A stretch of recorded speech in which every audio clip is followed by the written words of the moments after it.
Hello, everybody out there in the internet. Welcome to Aimless Babble Z. Let me look up the episode because I totally didn't before we started, and I don't want to get it wrong like I usually do. Ow. Number 208. 208. I'm Ticketmaster, joined by... Traptical. So RPG is going to be a bit late, if he hopefully does show up. And then, so we're going to do what you've been playing, talk about stealth games in the stealth genre, and some news and stuff. So, you haven't been playing much, Tropical?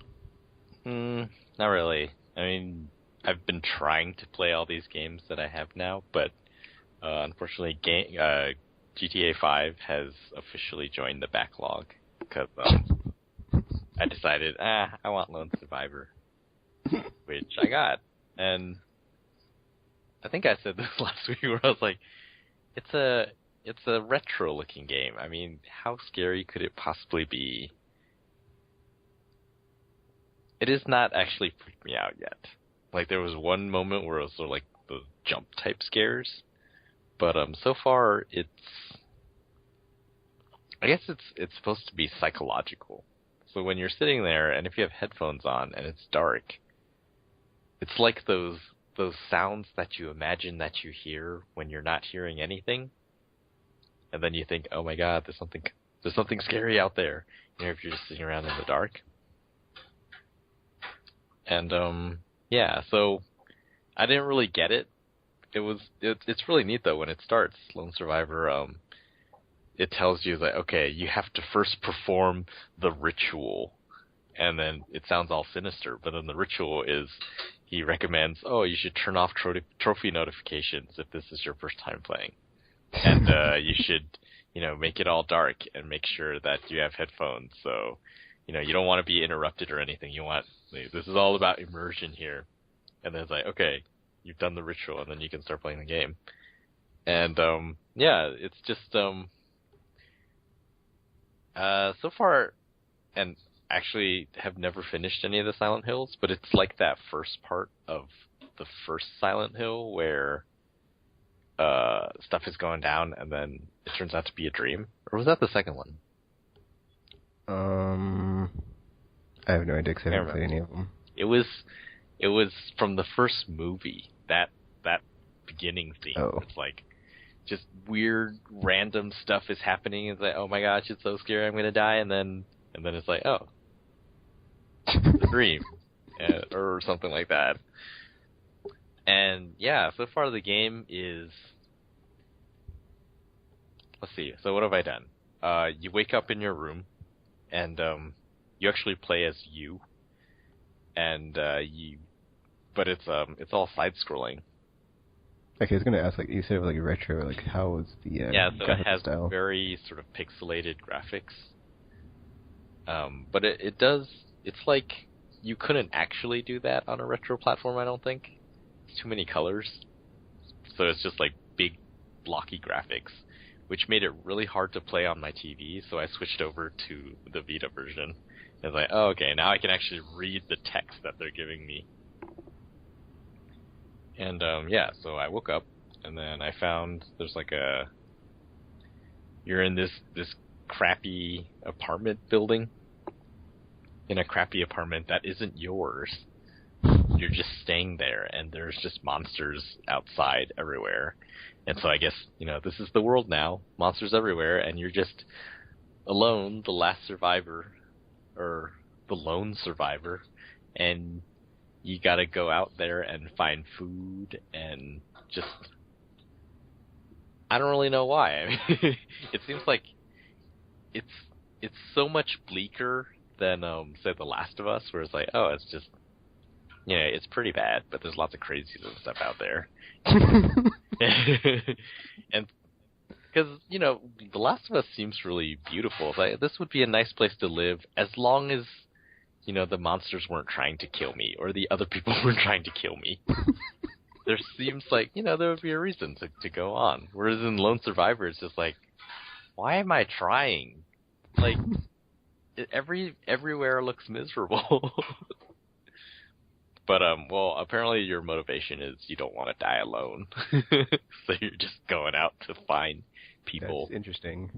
And yeah, it's so far it seems like, well, first of all, they don't really. It's like I can't be the last one left, right? Yeah, right? exactly. And he goes out, and there's monsters that sort of shamble along, and they don't see very well. But if you turn on your flashlight, then they see you, and then you're screwed. And so you gotta hide and sneak behind them, and you're unarmed in the beginning. And yeah, like the systems aren't really explained at all, so you're not really sure what will happen. So, for example, I was walking around. What was it? Oh yeah, you have a radio, and you turn on the radio, and it says something like, "Oh, survivors in room 203." And it's like, "Oh, I should go check that place out." And so you're wandering around the apartment to get to 203, but you have to, take detours and stuff because of the monsters in the way, and you can't fight them. And then as you're doing this, your character will start to say things like, "Oh, I'm exhausted. I need sleep." And I was like, "Huh, does this mean I have to go back and sleep?" And so I went back and slept and got back up, and I did that a few times. That I don't really understand what's going on. And then the last time, right before I realized, as you get more tired, you start hearing voices and things like that. I was like, oh. So it's sort of like Eternal Darkness, where there's sort of a sanity system, I think. I don't know yet. And then the other thing is hunger. So you get hungry if you have no food, then I'm not sure what happens. I'm sort of freaked out by it. I was like, man, should I really not eat anything? And they give you a choice. Like you can eat food that you find, or you can eat they give you drugs and pills and stuff like that. That could. I'm guessing the food would be the better choice. Yeah, it's weird because you look at the pills and it's it doesn't really say anything on it. It just says the red. I think it's the red ones make you dull, and it's sometimes it's good to be dull to go to before you go to sleep if you don't have the other things that you need. And I was like, so basically when I'm dying of starvation, I should eat the red pills and they'll knock me out or something. Because sometimes, a few times I went to sleep, and when I woke up, it said that didn't help at all. And I was like, oh man. So yeah, I was just really confused about what was going on with the game. Not really sure what to do, and I just went and read a quick blurb of it, and it said one of the sort of the special aspects of this game is that it has true choices. So how you decide to survive will actually affect how everything turns out. So I'm thinking there's going to be multiple endings and just lots of all these little things that you can do probably have very different effects on you and change the way that the game goes. So it seems. So have you had? You said you haven't had to fight any of the enemies at all. You're unarmed right now at the beginning. Pretty much. Early on, they teach you, when the monsters are coming, if you're quiet, you can slip into. And since it's all 2D, you can slip into the background, sort of, in certain places. You'll see an alcove in the wall, and then you can slip in there and then just stand there, and then the monsters will walk by, and then you can come out and then walk past them. And later you find a note on the ground that says, "Oh, I figured out how to get past the monsters. You just they're attracted to decaying meat.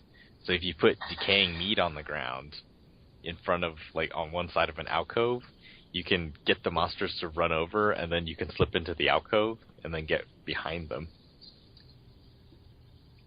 See, it's interesting because I've been playing Rain, and a lot of the mechanics that you're talking about seem a lot really similar to what's in that game. Where it's you're encountering creatures that you cannot really fight in a upfront battle, so you have to sneak around them. Mm-hmm. Maybe. I don't know. I've also played a little bit of Rain, but not enough. I guess I didn't draw the parallels just because the atmosphere is so different. Rain reminds me a lot of Unfinished Swan, where it's sort of a children's story type vibe going on early on. And Lone Survivor is very much it's the evil world in Silent Hill. It's just very dark and foggy, and everything looks decrepit, and you find food, and you're just like, I don't know if I should eat that. Like, what did I find? It was like octopus balls, which are like meatballs made of octopus, not what it sounds like. And it's just like, your character's like, I don't know how long these last. And you eat them, disgusting. And so I'm playing like, did that help my hunger at all? I don't know. I guess in that aspect, it's kind of like Dark Cloud, where you had to go and, what was it, the first or the second one, where you had to keep going back and drinking water? I think that was the second one, because I don't remember that in the first one. Okay.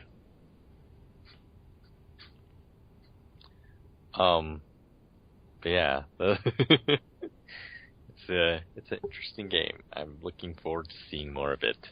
But yeah, in addition, I mean, other than that, I've mostly been playing, it's the backlog, and it's like real backlog stuff. So I've been, well, no, I take that back. It's not. It's like the recent backlog. So I did try to get into Grand Theft Auto Online, which hasn't worked at all. I've seen as far as there's like a opening cutscene when you join online, and then that was it. It just that's what I saw too. Because you get to the car in the race, and it's like, oh, yeah, exactly. The game doesn't work anymore. Go back to Grand Theft Auto 5 offline. So what can I say about that? I guess the character creation is kind of neat. I thought that was cool. Yeah. Instead of having sliders that adjust every little aspect of a person's face and body, you just have you choose your grandparents. I thought that was weird though, like that's like the choices that they would give you of like your genealogy would affect your appearance. It's like of all the games, I would not expect GTA 5 to do that. So now it makes sense. Like one of the pre-order bonuses for something was like you get to, or was it the collector's edition? You get to play as Nico Bellic's and descendants or something. Oh, I don't remember that. Because you could choose Nico as one of the parents or something. I don't know. Actually, I think it was you got to play like the previous protagonists in the online mode or something. Oh. Or like, I think maybe it was just like the skins of them and like the clothes of them and not them themselves.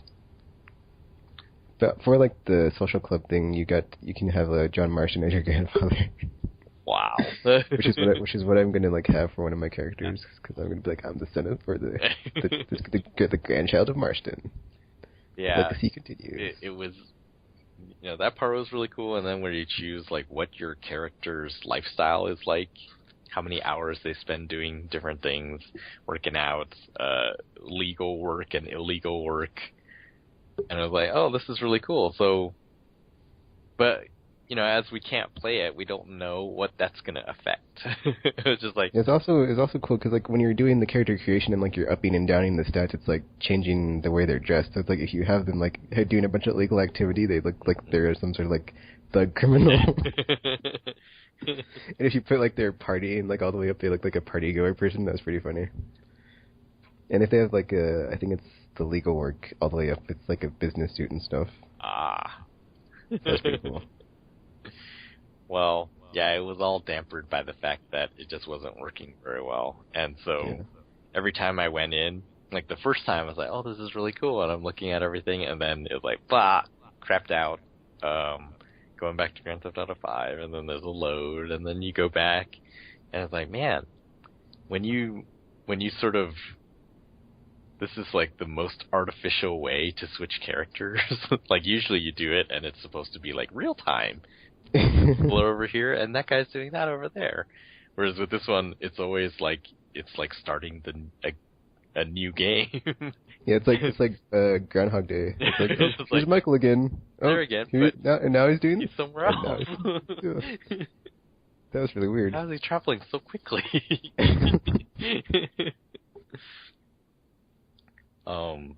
Yeah, it was interesting.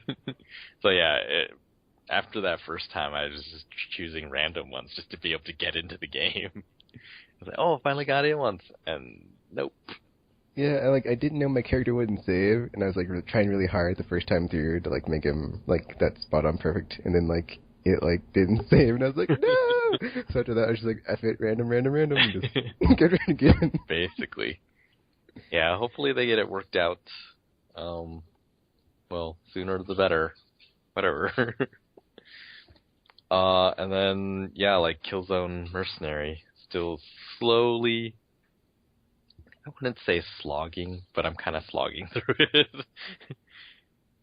They put you in these obvious situations like, okay, obviously a real mercenary here all by himself would go the stealth route, and you could totally do that. But I'm just like, I don't feel like it today.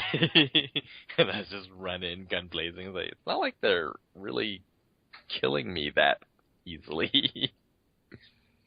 But yeah, so far there's some really neat scenarios that they've put in this mobile one. Like the one that I just played through was so in the story it's sort of set during Killzone 2 and 3, and this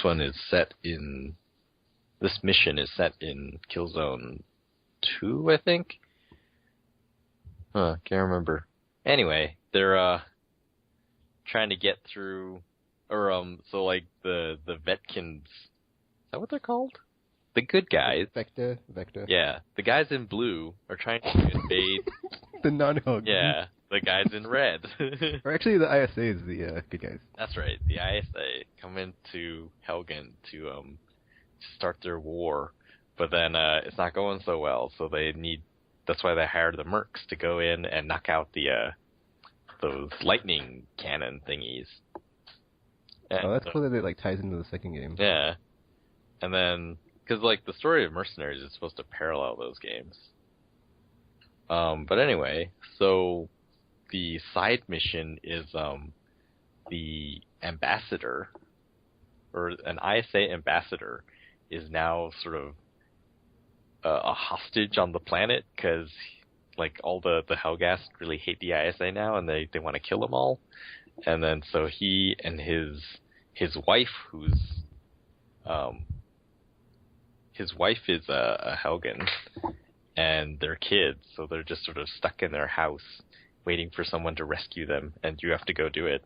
And they have this bodyguard, and their bodyguard is like one of those big, like the heavies Helgen guys. And there's a part where you fight alongside him, and he's not afraid of any gunfire except for rocket launchers. But you're afraid of everything. So he's trying to keep all these guys with submachine guns off of you, and there's a ton of them. And in the chaos, you're trying to find the guys who have rocket launchers and kill them before they can kill him.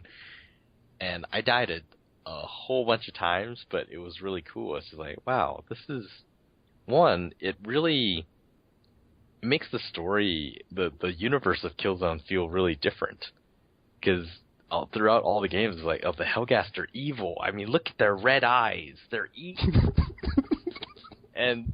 But then, and like... But, like, in the first Killzone, like, you had a half Helgen dude that was on your squad, though. Oh, really? Yeah. Well... Did you not play the first one? Played that one. Oh, okay. Well, I didn't play that one.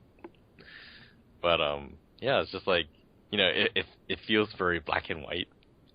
But then this is like, this is really different. We're protecting this family that is sort of integrated, and then there's the Helgen bodyguard who is humongous, and he's like, obviously he doesn't like Vectins, but he is their bodyguard, and it's just like, and you're fighting alongside him, and I guess you are a mercenary, so he doesn't really care that you're helping ISA. I don't know. Like, this is really cool. There's sort of a dynamic here in the story that I didn't really see in the other two games. And then yeah, like, just what was going on moment to moment. That part was really cool too. Just like, oh, I have a guy fighting with me, and we have to hit different targets. And this is just a really clever way to use the mechanics that have already been built for this game. So that was fun. Yeah, not sure. Not sure how long it's going to take me to get through that one. Well, with your play style, it's probably going to be forever. So that's at least it'll hold you for a while until. Yeah, I'm just at this point. I don't know. I'm not super excited for any games right now. Like the thing I'm most excited for. It's because you have that console launch coming. Yeah, like I'm really excited for PlayStation 4. So it's interesting, Technical, because even with PS4 like in looming, I'm still pumped for Batman and beyond. Because after GTA, I was like, oh, that was so good. That was just like, it's like, at the peak, it made me believe again of like, this gen has like life left in it, still. Yeah, I guess like for me, it's not, and this is like totally weird, but I'm not in it for the games per se. That is totally weird, Tropical. Yeah, it's just like to hear you say. I'm not. I kept thinking this week that I'm not really a gamer because a gamer is defined by someone who actually plays games. Yeah, then it's like I don't really play that many. I mean, I do play a lot of games, but I don't play them a lot. You buy a lot of games. He sure yeah, does. and I've played most of them. It's just that I haven't, gotten very far in many of them. Well, that doesn't mean you're not a gamer. It just means you're not a good one. That's all there. What I'm just saying. That means something different, though. Like, I think a not very good gamer could still be someone who plays a lot. I'm just they can't get anywhere than they're very good at what they're doing. Well, no, not necessarily. I think because like today's games are sort of they hold your hand. Oh man, dude, I had that happen where modes. What was I playing? Or I don't know. It's weird, like when you have that moment when you're playing something and you're like, or you play something old and like it's like more challenging than like something modern, and you're like, dude, this is like way more. Well, putting up like way more of an opposition than like anything I would play that came out this year. Well, that's because back in the day, they didn't mind if they punished you while you were gaming.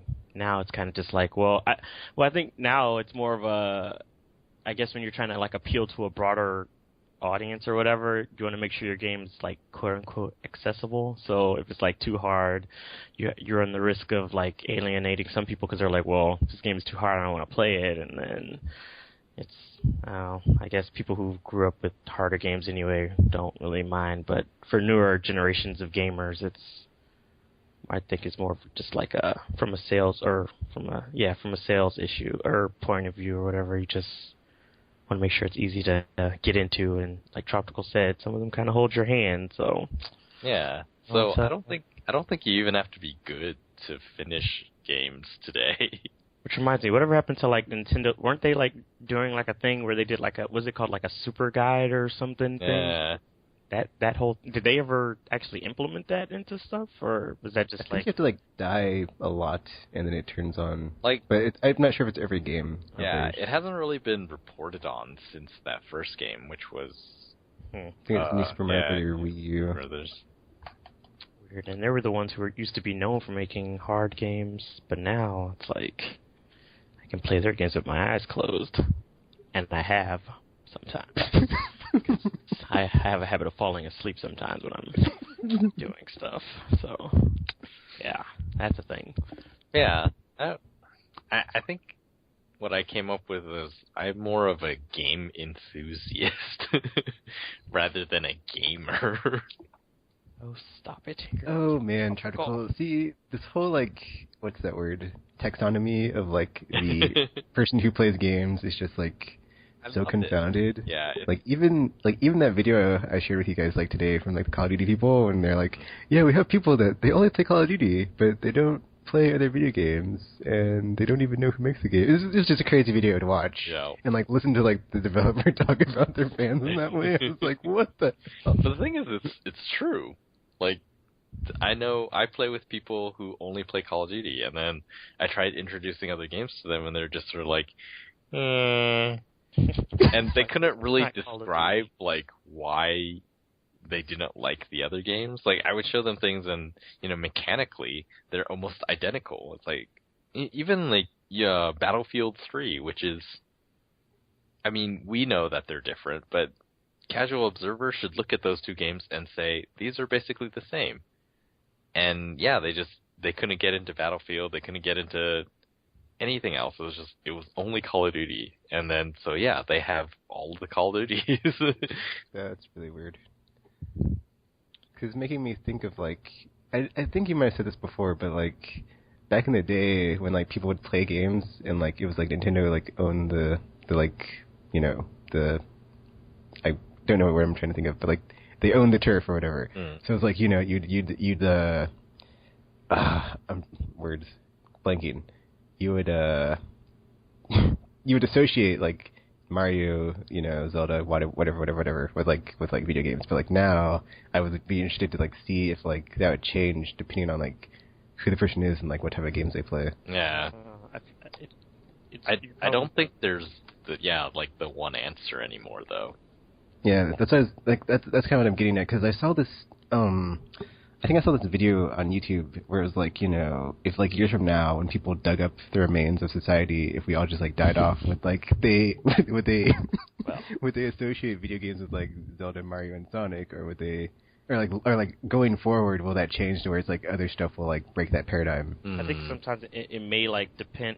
It may just be like a generational thing, kind of. Because I mean, like you were saying with the whole Mario and Zelda and that thing, it's like I feel like there are still people who would associate gaming with that, but then there's like a newer as games like Call of Duty, but like Call of Duty is so popular and outsells like those games now. I'm saying like now to such an extent, like I don't know if that would be true anymore. I still think there are like a generation of gamers that still would, or like an older generation at least, that would still consider those like before they'd be like, okay, Call of Duty or whatever. And I think now that Call of Duty and things like Grand Theft Auto and Call of Duty have become like bigger in media, that it would be, there would be a lot of people that would be able to name those a lot quicker than they probably could older games, but I think it just changes over time with like as different games become more and more popular, and you know certain games from certain genres and that kind of thing, you're more likely to associate them with, I guess, like a particular, I don't know, I think you just associate different games with like a particular generation of games. It wouldn't just necessarily be, so people will just take this one and kind of run with it and forget about everything that came before it or anything that's coming after it, kind of thing. So I think it's too different now. Back when you could, I think most everyone would have said, yeah, Mario and Zelda and stuff like that's video games. It was like that because Mario was, I mean, yes, there were other games, but as far as anyone was concerned, like Mario was the only game. And so that's why people associated that. Like now, even if a person only plays Call of Duty, there's sort of a broader general awareness that there are tons and tons of different games. And so they wouldn't necessarily say, Call of Duty is video games. They would, I think people are more aware now, like that is one game that I like, and it seems like lots of other people like, but I don't know if there's really a representative game for all games anymore, just because there's so many good games now. Whereas back then it was, name a good game in the Nintendo era, and yeah, it would basically be, unless you really knew a lot about games, which was hard back then since there was no internet, you'd probably say Mario. Back before the dark times, just like the dark ages of video games. Man, good thing they invented the internet.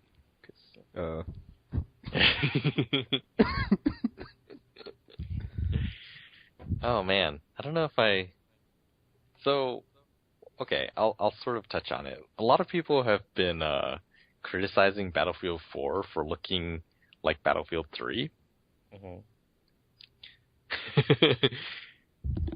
It's a valid criticism, but the thing is, like, Battlefield 3 was not an ugly game, and still isn't an ugly game. So it's not. I don't know. are you criticizing the way the game looks, or are you criticizing DICE for being lazy? But didn't you guys, like, I don't know if it was you, it might have been Gamer or something when he was on here, but I think somebody mentioned, like, some of the Call of Duties are kind of similar in that regard, too, and it's like, I don't think they get the same criticism that, just saying, like, Battlefield is getting, which is kind of like, that's kind of like a double standard for the... Well, Call of Duty gets plenty of criticism for being the same game every year. On that, it's interesting on and that it YouTube started video. from selling like 1 billion copies every year. So. Like, it was really weird. There's like so much hate and negativity, and I was like, why is everybody like raging on Call of Duty? It's become so big that it has become like the, you know, like mainstream too big to fail, like anti-gamer game that you do not want to associate yourself with. We have gotten extremely negative. Oh, actually, that's another thing we can talk about later. The new YouTube policy on comments and stuff. Did you hear about that? No, I did not. It's like there are a lot of sites, more and more sites are sort of cracking down on like the really negative comments. And we're talking about stuff like, you know, you'll put up a video and then people will just come on and tell you to go kill yourself because your video was bad. Well. YouTube is just like, no more. And like GameSpot, you know, they started doing it. IGN said they started to do it, but I haven't really seen it anymore. But it's just like more and more. And recently, I think it was because YouTube, a lot of news places picked it up and were just like, the internet may not be as bad as it is today forever. I don't know about that. Yeah, I don't know, but it was interesting because I thought back, like, you know, gaming online, or just like game culture online, is mostly pretty negative. And if you think about who are the popular sort of figures in game commentary and game journalism. It's like, well, it's people called angry video game nerd and the annoyed gamer and Jim Sterling, who is like really mad all the time and like zero punctuation. Yahtzee is like mad at lots of stuff, and you know, the stuff that gets the most hits on the internet. The haters rule. Yeah, be happy, RPG. It is insane. So you can all suck it. I saw another thing where someone was saying, I think it was Rev3 Games, they posted a thing about, Assassin's Creed 4 does a cool thing with the touchpad on the PS4. And like all the comments were like, touchpad sucks. I hope it's one of those like 6-axis, you know, a few games use it and then it just dies. And it's just like, this is the same stuff that everyone said about Move. Well, and you that just ended up happening. I think it might be more of a self-fulfilling thing than if anything. Well, it's just, you know, it's just so negative. Everything that is new is bad. You know, everything has to be either a refinement of the thing we have or just keep it the same. Well, as far as YouTube stuff goes, I try to like gravitate towards people that like do the opposite and that like are always positive. I like to think of it as, you know, Team Proton, which I am on, where it's like always positive, like a proton, where you like just positive charges spread out through like the galaxy. It's like, you know, we're not gonna just like be down on everything all the time and be happy and stuff and be like, oh man, this is so awesome. I like that. I think there needs to be more places, or I don't think there are any really. The only places that really celebrate games are sort of official communities, like the PlayStation website itself. You know, the content that gets published is all about, hey, look how awesome PlayStation is, of course. And, you know, every other site is like that. Activision site, look how awesome Activision is. Look how awesome Call of Duty is. Yeah. But then if you look for community sites, there's a lot fewer of them like that.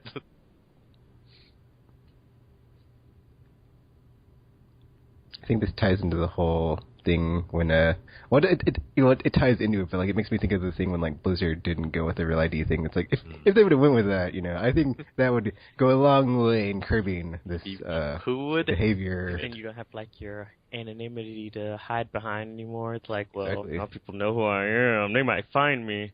Show up on my doorstep. They made it mandatory for like Google Plus IDs for YouTube accounts, and I think that would change a lot of things real fast.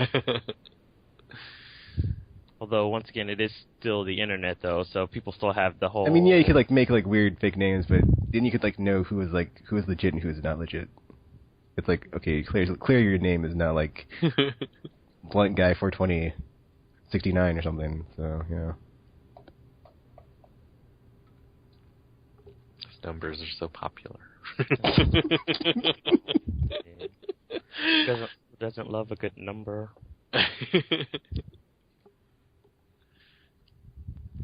But yeah, I would love more celebration sites. I mean, we're kind of like a celebration site, aren't we? Despite Tekken and his constantly attacking me at every turn, but the only thing I could say that we were probably a celebration site of is Mass Effect. Yeah, well, no one can deny that. Since day one. If you ever want to find a place that loves Mass Effect, turn on the podcast in some way, shape, or form. You'll hear me about it. So. There is that. Actually, I have been playing Mass Effect. Now I was going to talk about it. So, preview for things to come. What you've been playing? Well, yes. In that case, take it away, because yeah, pretty much that's what I've been playing. Killzone, but mostly like Lone Survivor. Just checking that out. And how much of a Rain did you play? Not even through the first chapter. Oh man! Because I started and it's like, oh, it looks so nice, and then my daughter was all, I want to play with the controller, and then the hint thing popped up on the screen. It's like, well, of course it thinks we need a hint because you don't have the manual dexterity. You don't even know what buttons are. She's trying. She's just like putting the hand part in her mouth. Well, and I'm just sitting there, it's like, how controllers work. Yeah. I was like, at least she can sit now. So, that's progress. But she's just like, she sees there's no relationship between the controller and the screen. She's not interested in the screen. She's interested in the controller. She's only seen you playing around with the controller, so it's not like she knows, like, wait a minute, this is what you're supposed to do to make this work. She's just like, well, my father has this thing in his hand, and apparently it's fun, so... It's like, I want what you have. When in doubt, babies just put something in their mouth. It's pretty chocolate. She's trying. These buttons look delicious. Basically. I'm going to eat them all. Like, it's bright and colorful. It must be food. So. All these geometric shapes on the buttons make me want to eat them. Triangle. Hey, at least she's like somewhat interested in games, kind of. Yeah, sure. She is interested in game peripherals, so that's the first step, right? Yeah, I mean, they are trying to market all these peripherals to everybody anyway, so start them young. Start them young. She'd probably love the Move controller then, because it has that flashing light at the top. Oh my God. Not as much as you'd expect, actually. Oh, really? I thought that would be the fun one. It's like, look, it flashes, it changes color, and just like... I would assume that would be like the entertaining one, because it's like, ooh, look at all the pretty colors flashing in front of you. Oh. Yeah. There was no... Like, I read a book in the past that says, or the theory is that people's brains seem to be wired for numbers. So more than any other thing, babies are interested in changes in number. So you could change the size of something, you could change an apple into an orange, you could change the color, and they don't care about any of that stuff. But if you put, if you show them one apple and then you show them two apples, then they're like, oh, something's different here. So, yeah, the Move controller, the only part she was interested in was the strap, which she put in her mouth.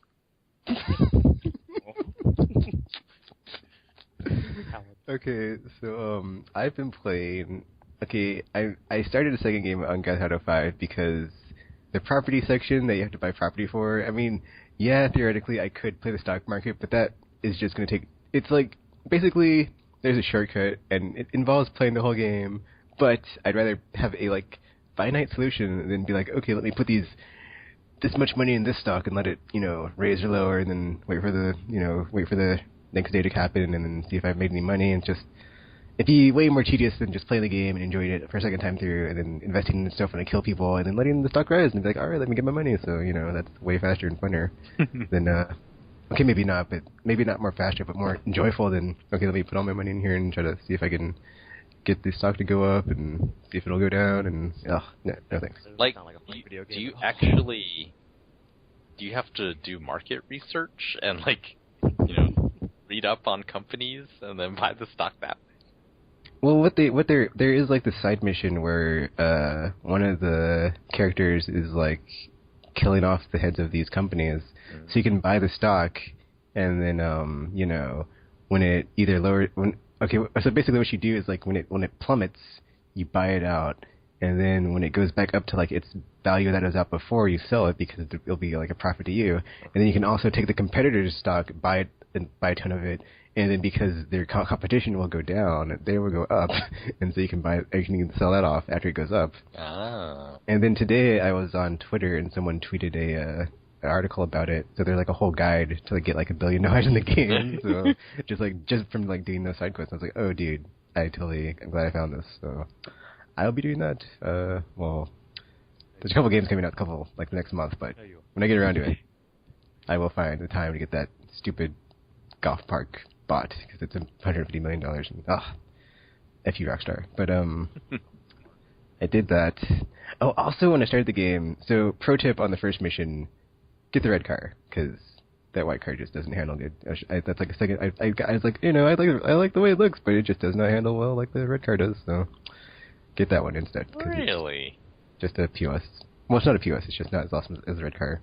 But then that just might be me. I don't know. That's very interesting. I thought there would be no difference. And it's just like, whatever, pick the color you want. Well, they're two different cars, but I was expecting them both to be awesome, but not so much.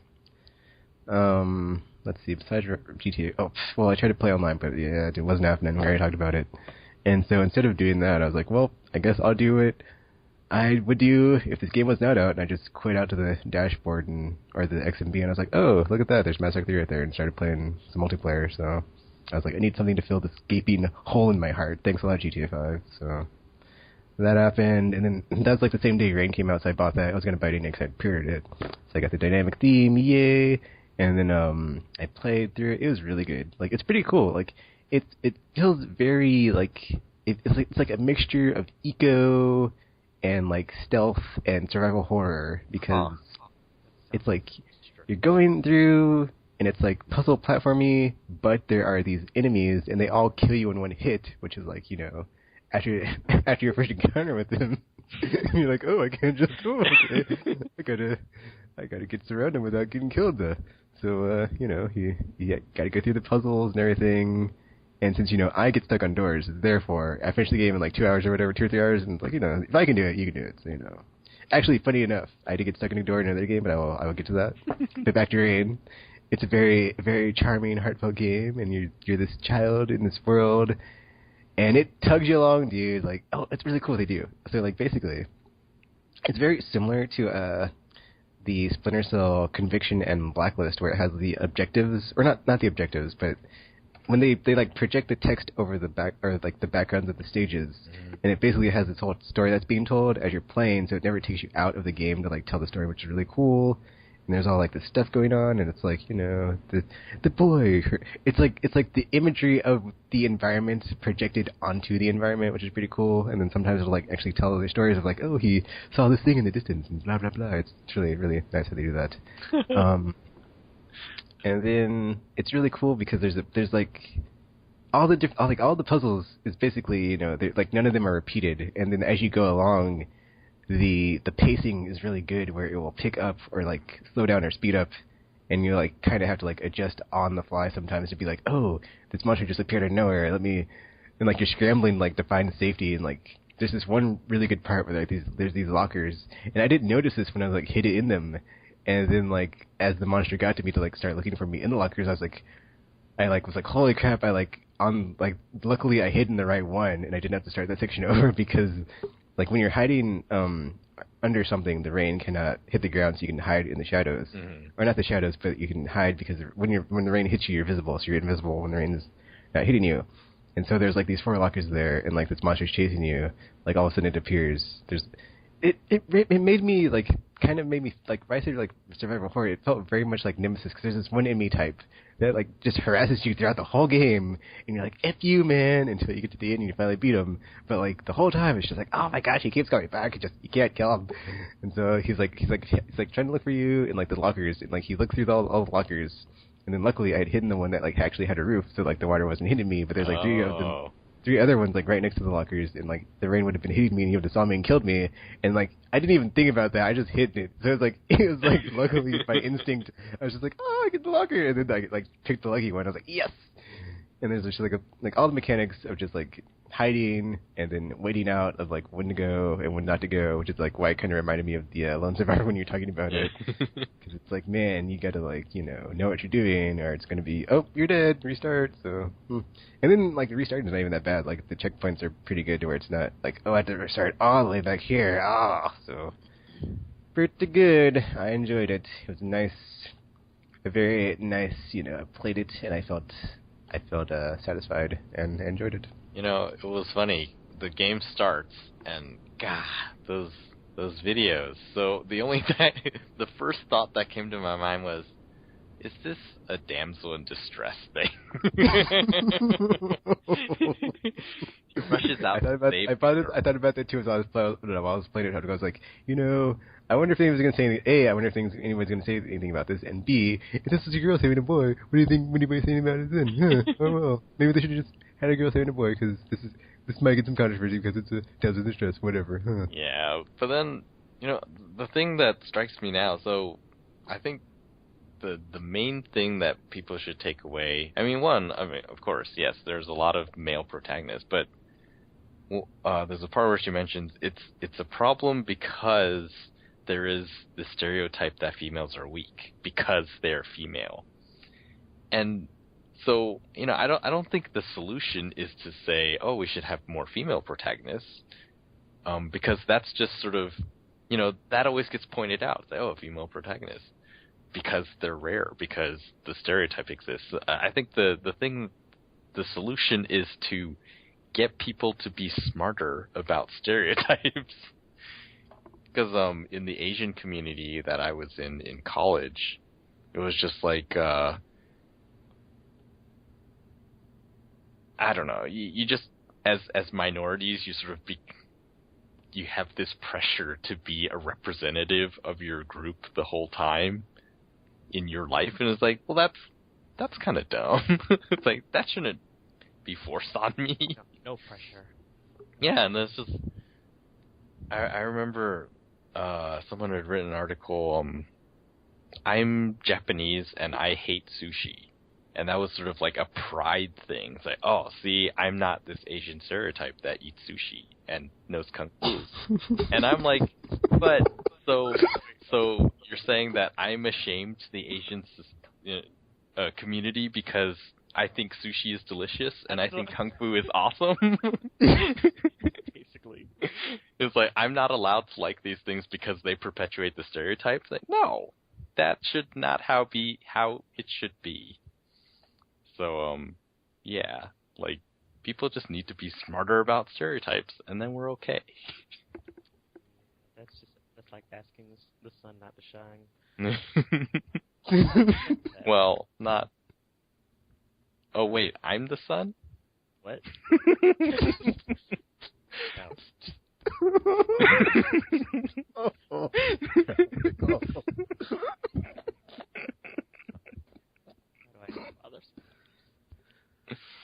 Oh.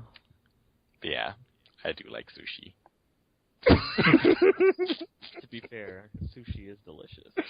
Exactly. Come on. It's not really, it's not your fault. Oh man. But, that's really cool. Okay, so like the other thing I like, the thing I really like about this game is just like it's very like the game is just basically purely driven by mechanics. So it's like there's no like real dialogue or cutscenes. Well, there are cutscenes, but it's all in game. It's all like very grounded in the game. So it's not you're always like in the experience and like very just in the game playing it, and you never feel like taken out of it. So it's just very well done. I thought it was like really really good. And just like to play the game from like start to finish and like just get through it and like have all the like see all the stuff. That's yeah, I enjoyed it a lot. What else did I play? I talked about Mass Effect. Well, I didn't. Whatever. I'm not talking about it. I always play Mass Effect. Whatever. Shadow Warrior. Okay, so it was cool. There was like this contest on Twitter and Facebook that my my YouTube partner channel was like doing, and they're like, "Oh, we have these keys for the Steam version of Shadow Warrior," and then so I submitted a thingy and like I won, so I was like, "Yay!" So I got that for free. Sweet. But I only got through I didn't even get through like the first chapter because there's like a prologue and then there's like a chapter 1. So I didn't even get like the first chapter because I got stuck on a door. So because it's like really old school. Like Shadow Warrior back in the day was like an old school game where it's like it's like Duke Nukem where it's like you go kill these dudes first person whatever. So this one it's basically similar. You like start off with like just a sword and then you get a gun. You can like customize your gear and like get more chi to like do more. It's really cool. There's like a whole mechanic of like you have these spells that you can do, or I don't think they're spells, but there's like these techniques of whatever that you can use to like use your chi to like do stuff, to like do attacks and stuff. So you have like one that lets you regenerate health, and then you have one that lets you shoot this thing out of your sword. It's like this chi energy beam shot thingy. I don't know what it's called. It's pretty cool. Like, and then it's cool because like to do them, it's Street Fighter style where it's like left X or something, or like up down right, or it's pretty cool. So there's like a whole like game or like a whole system there of like putting in inputs while you're in combat to like do the chi stuff on top of like the just regular first person controls of like look and strafe and fight and stuff. So that's cool. But I didn't get that far, so I can't really talk much about it. I did know what I played. Oh, it's actually the way it starts is really funny too, because you're this dude and he's driving to like this dude to get this sword and this exchange thing, and like he's singing along to the theme, or not the theme, but from one of the songs in Transformers the movie. It's like You Got the Touch, and he's like singing along to it, and he's like, you got the touch, you got the power. And it's great. It's a great scene. I laughed. It was hilarious. And yeah, he's sprouts on some more liners, and it's pretty funny. So if I can find that purple seal to that purple door and open it and get farther, that would be great. Tekken versus Doors. What can I say? It was, oh, that's the game. That's the one where it's like, if this was a modern game, this door would not be here, and I would just go through to the checkpoint and continue to progress to rooms and dudes and continue to kill them. But no, it has to be all, we're going to have this old school feel, and here's some door, some key, and I can't find the key, so it's like, oh, well, F you, Shadow Warrior, huh? For being all old and ancient and decrepit and not being all like, oh, you killed the dudes, the door's going to open automatically because you pass the invisible wall, yeah, whatever. And then I finished, for the second time, Red Dead Redemption, one of my most favorite games ever, and I had an epiphany, and, it made me see what the shortcomings were in GTA 5. It's like, it may be technically impressive and amazingly beautiful, and all this other awesome stuff of, like, giant world, graphically amazing, switching characters on the fly, yada yada yada, blah blah blah, but it does not have one of the best main characters ever in gamedom, and that is John Marston, which I talked about last week, and yeah, it totally solidified my man crush of John Marston, and his amazing story of, starts out as orphan, and then runs with a gang, and he has to go after his gang, and redeem himself, and, John Marston, so I think that's what it is, dude. Like, playing this game, it is like I talked about before, like when I played it the first time, it's just like a period piece of, you feel like you're in like the pre-industrial revolution era of just like times are tough, and like it is like, you know, on the frontier, and, you know, anything goes. People shoot each other, and, you know, you could get killed by a cougar or a bear. You don't know what's out at night or what's out beyond the frontier because it's the new world. Nobody knows what's out there. It's great. It just nails that feel of atmosphere, and that's what was missing from GTA 5. It's like it's not that it's missing. It's just like it doesn't hit it because it isn't like a contemporary modern setting. So it's like I already know what to expect. Whereas like Red Dead, it's like you go back and it's like I feel like I'm in this world of this era of this time of these people and like what they were doing and like at that time in society. It's like really it just nails it and just so good. Just trains and the Native Americans and bandits and you go to Mexico and it's got banditos and revolution. It's just it's like I love Red Dead Redemption. I'm sorry. It's like a love letter to my heart and all the things I've learned of being a Kansan all my life and like all the things that we have like learned back in the day. Like, you know, we could just go to the saloon, like play some cards, and then you get some duel with some dude because he's like, oh, you're cheating. It's like, oh, well, let's sell this in the streets. That's how we handle things back in this time. It's like, oh, all right. We're going to go duel? Yeah, we're going to do. Oh, bam, shot you in the face. Oh, you did. Oh, in your face. It's like, oh, Red Dead. It's so good. Just video games really make you violent, doesn't it?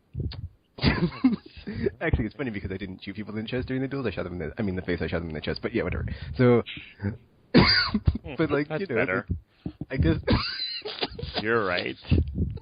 But yeah, it's like, you know, back to the art skill, I would say Red Dead Redemption is the quintessential silent movie of that time that you need to watch because, you know, you can't because you can't hear anything. It's silent, and you have to watch it and be immersed in it and let it wash over you like a cleansing water ocean thingy that cleanses your soul of stuff, and you're all like refreshed and stuff afterwards, and you're just like, Red Dead Redemption, so good, yeah, just, so good, Red Dead Redemption, so good, just. I suppose there are oceans made of stuff other than water. Well, Well, there's other liquids, you know, so yeah. I don't like where this is going. But yeah, Red Dead Redemption still carries it and brings it, and the end still is. I think that's the other thing. Oh, dudes. I'm sorry. I just remembered. Okay, so the ending, just the extended epilogue that they like did with that game was just so masterful. It still has like the impact on me. It just like touches the cockles of my heart, and just every time like I can play it like however many times, but the way that it leads into it, and it's just like, oh, it's like so good. Just best ending ever, dude. Just best ending ever. Just Red Dead Redemption, like the last like 3 missions or whatever, just so good. Just best epilogue ever, like extended epilogue scene in a game that you actually like get to play, and it's not just like, oh, here's the credits. It's like, nope, you actually go do something, and then go investigate, and then go do this, and then stuff goes down, and then it's credits. It's like, redemption, yeah, just love that game. Sorry, I'm gushing too much, but like Red Dead Redemption, wow, I can even say it straight. Red Dead Redemption, one of the best games of this console generation. Like Arkham City, maybe like until the next one comes out, the best 3D combat game, Red Dead Redemption. Wow. Bar none, best open world like game this console generation. Like that doesn't even come close. GTA 5, sorry, just can't even touch it. Just look at it's like I'm not even like company. Yeah. Oh, so I'm sure they don't care. It's close, but it's like, you know. They're probably like, yeah. Either way. I guess I would agree with you. Even though I've finished neither of those games, like so far, Grand Theft Auto is Grand Theft Auto, but slightly, you know, yeah, it's like you were saying, greatest hits Grand Theft Auto, mechanics wise, and then Red Dead. I can't get into the story because I'm too busy doing other stuff. Picking flowers, mostly, and hunting.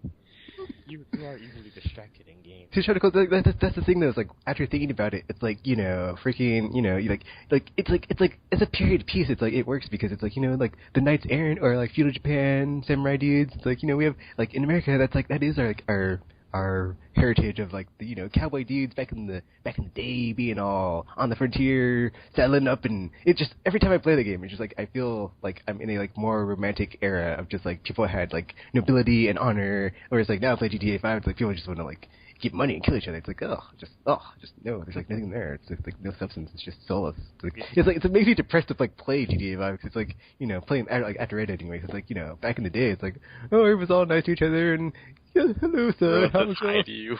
It's like greetings how's your afternoon, blah blah blah. And, now it's all like something blah. Oh, there's a call on my cell phone. Hold on, let me answer this while I completely ignore you. Blah, blah, blah, Isn't that supposed to be like a social commentary or something then?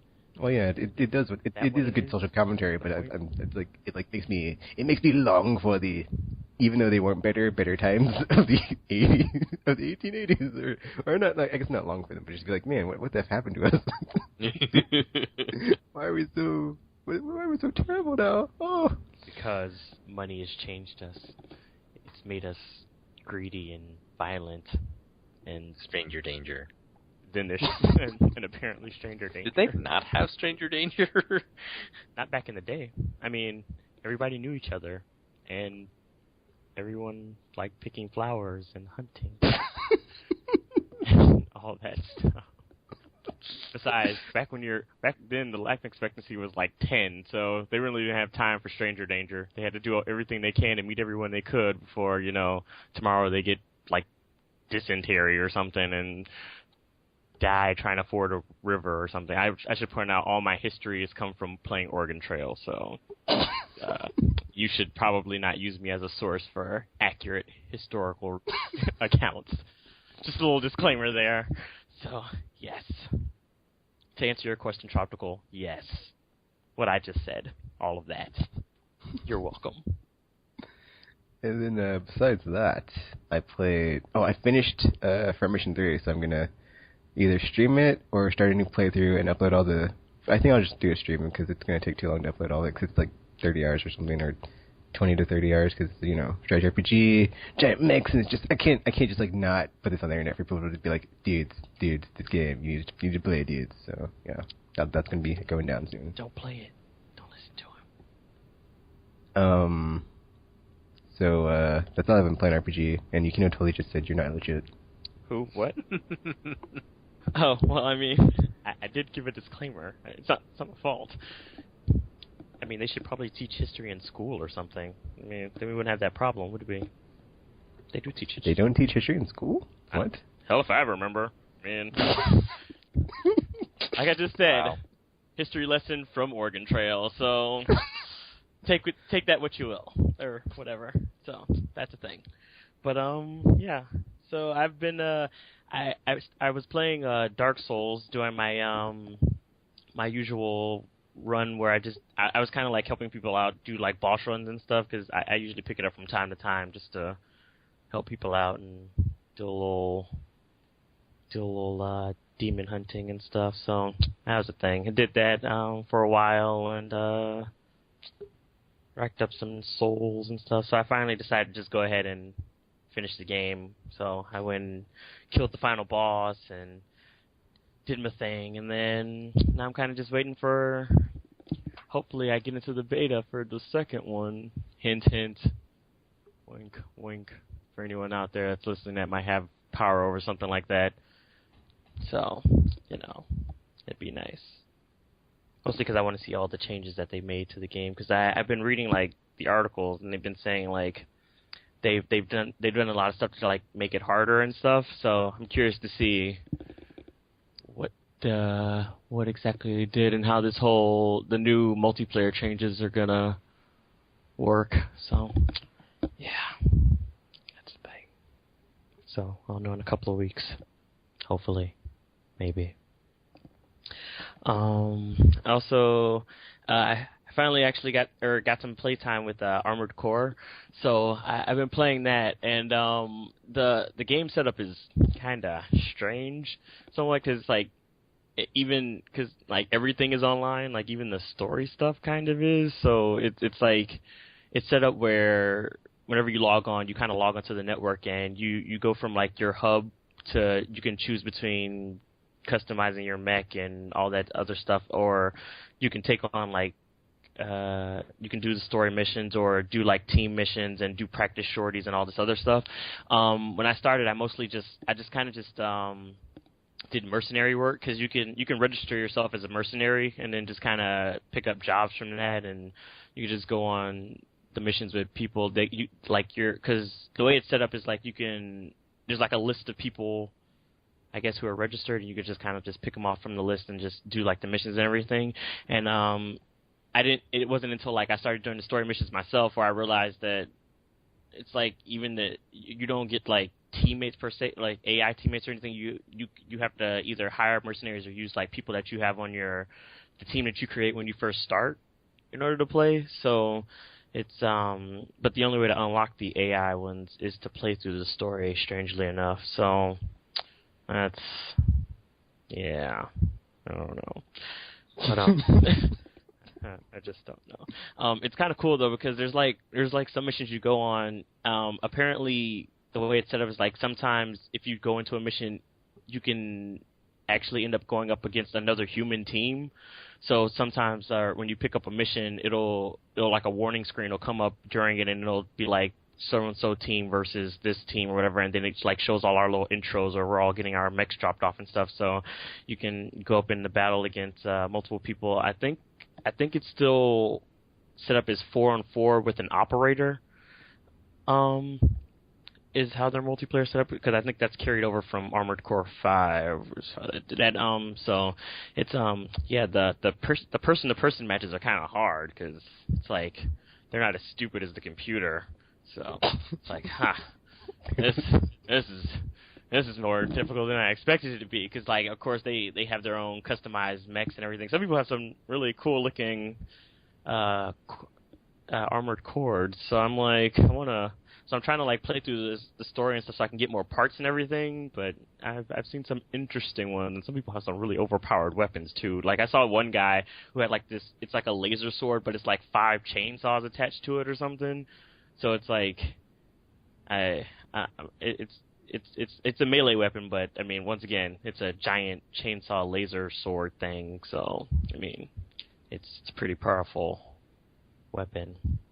So I want to get me one of those, but so far that's pretty much. I just been doing more mercenary stuff so I can just build up my money, because stuff is expensive, and yeah, that's a thing. But that's pretty much all I've been playing. I mean, other than like demos and stuff, but that doesn't count. So who plays demos? I know, that's what I said. Although I did play. I did, yeah. That's probably the only thing Tropical does finish is demo. But actually, I didn't finish the demo we're about to talk about. Yeah, because I actually played. Did you play the Beyond Two Souls one? And yeah, I was like, I don't. When I played it, it was kind of like, I felt. How do I put this? It's like I kind of like the cinematic approach to it, but at the same time, I kind of felt like it was kind of counterintuitive for like the slow motion stuff where you have to do like the motion and stuff, because I kept missing the directions or whatever for some reason, and because I don't know, it just seemed kind of weird at first trying to get through it.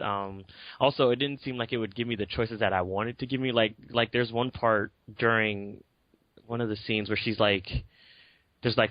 surrounded by the cops or whatever, and my immediate thought was, to go and take down the helicopter that's hovering overhead, because I mean, if you bring down a helicopter on a group of people, it's going to be some good collateral damage, but they wouldn't let me do it, and I was like, what the hell is this? So I had to like go from person to person and taking over possessing snipers and stuff. I'm like, this is so roundabout. I would never actually do this in real life. I'd like, it's just cut out the middle, man. Blow everybody up. Why are they being so difficult? So I don't know. I mean, of course, you did finally get to do it at like the end of the scene, but by then everyone was dead, and I was like, what was the point of this? This serves no purpose except to be showy. So I kind of wish I would have had the option to kind of do that before, but it's okay though. But yeah, it's kind of I do like the kind of cinematic thing about it though. I like it more than I guess Heavy Rain was in a way, because it's not like straight up on rails QuickTime eventy all the time, somewhat, or at least it hides it better. but is probably more accurate. But yeah, that was. I'm still not sure if I want to pre-order it or not though after playing it, because I'm like, I'm not sure if I'd actually like it or not. So that's weird. Also, she named her spirit thingy, which is weird. Who names their ghost? Maybe it told her. Oh, that's true. Maybe it did. Or maybe I don't know. That would be weird though. Why would you be okay with talking to some whatever it is possessing you thing? Because yeah. I don't know.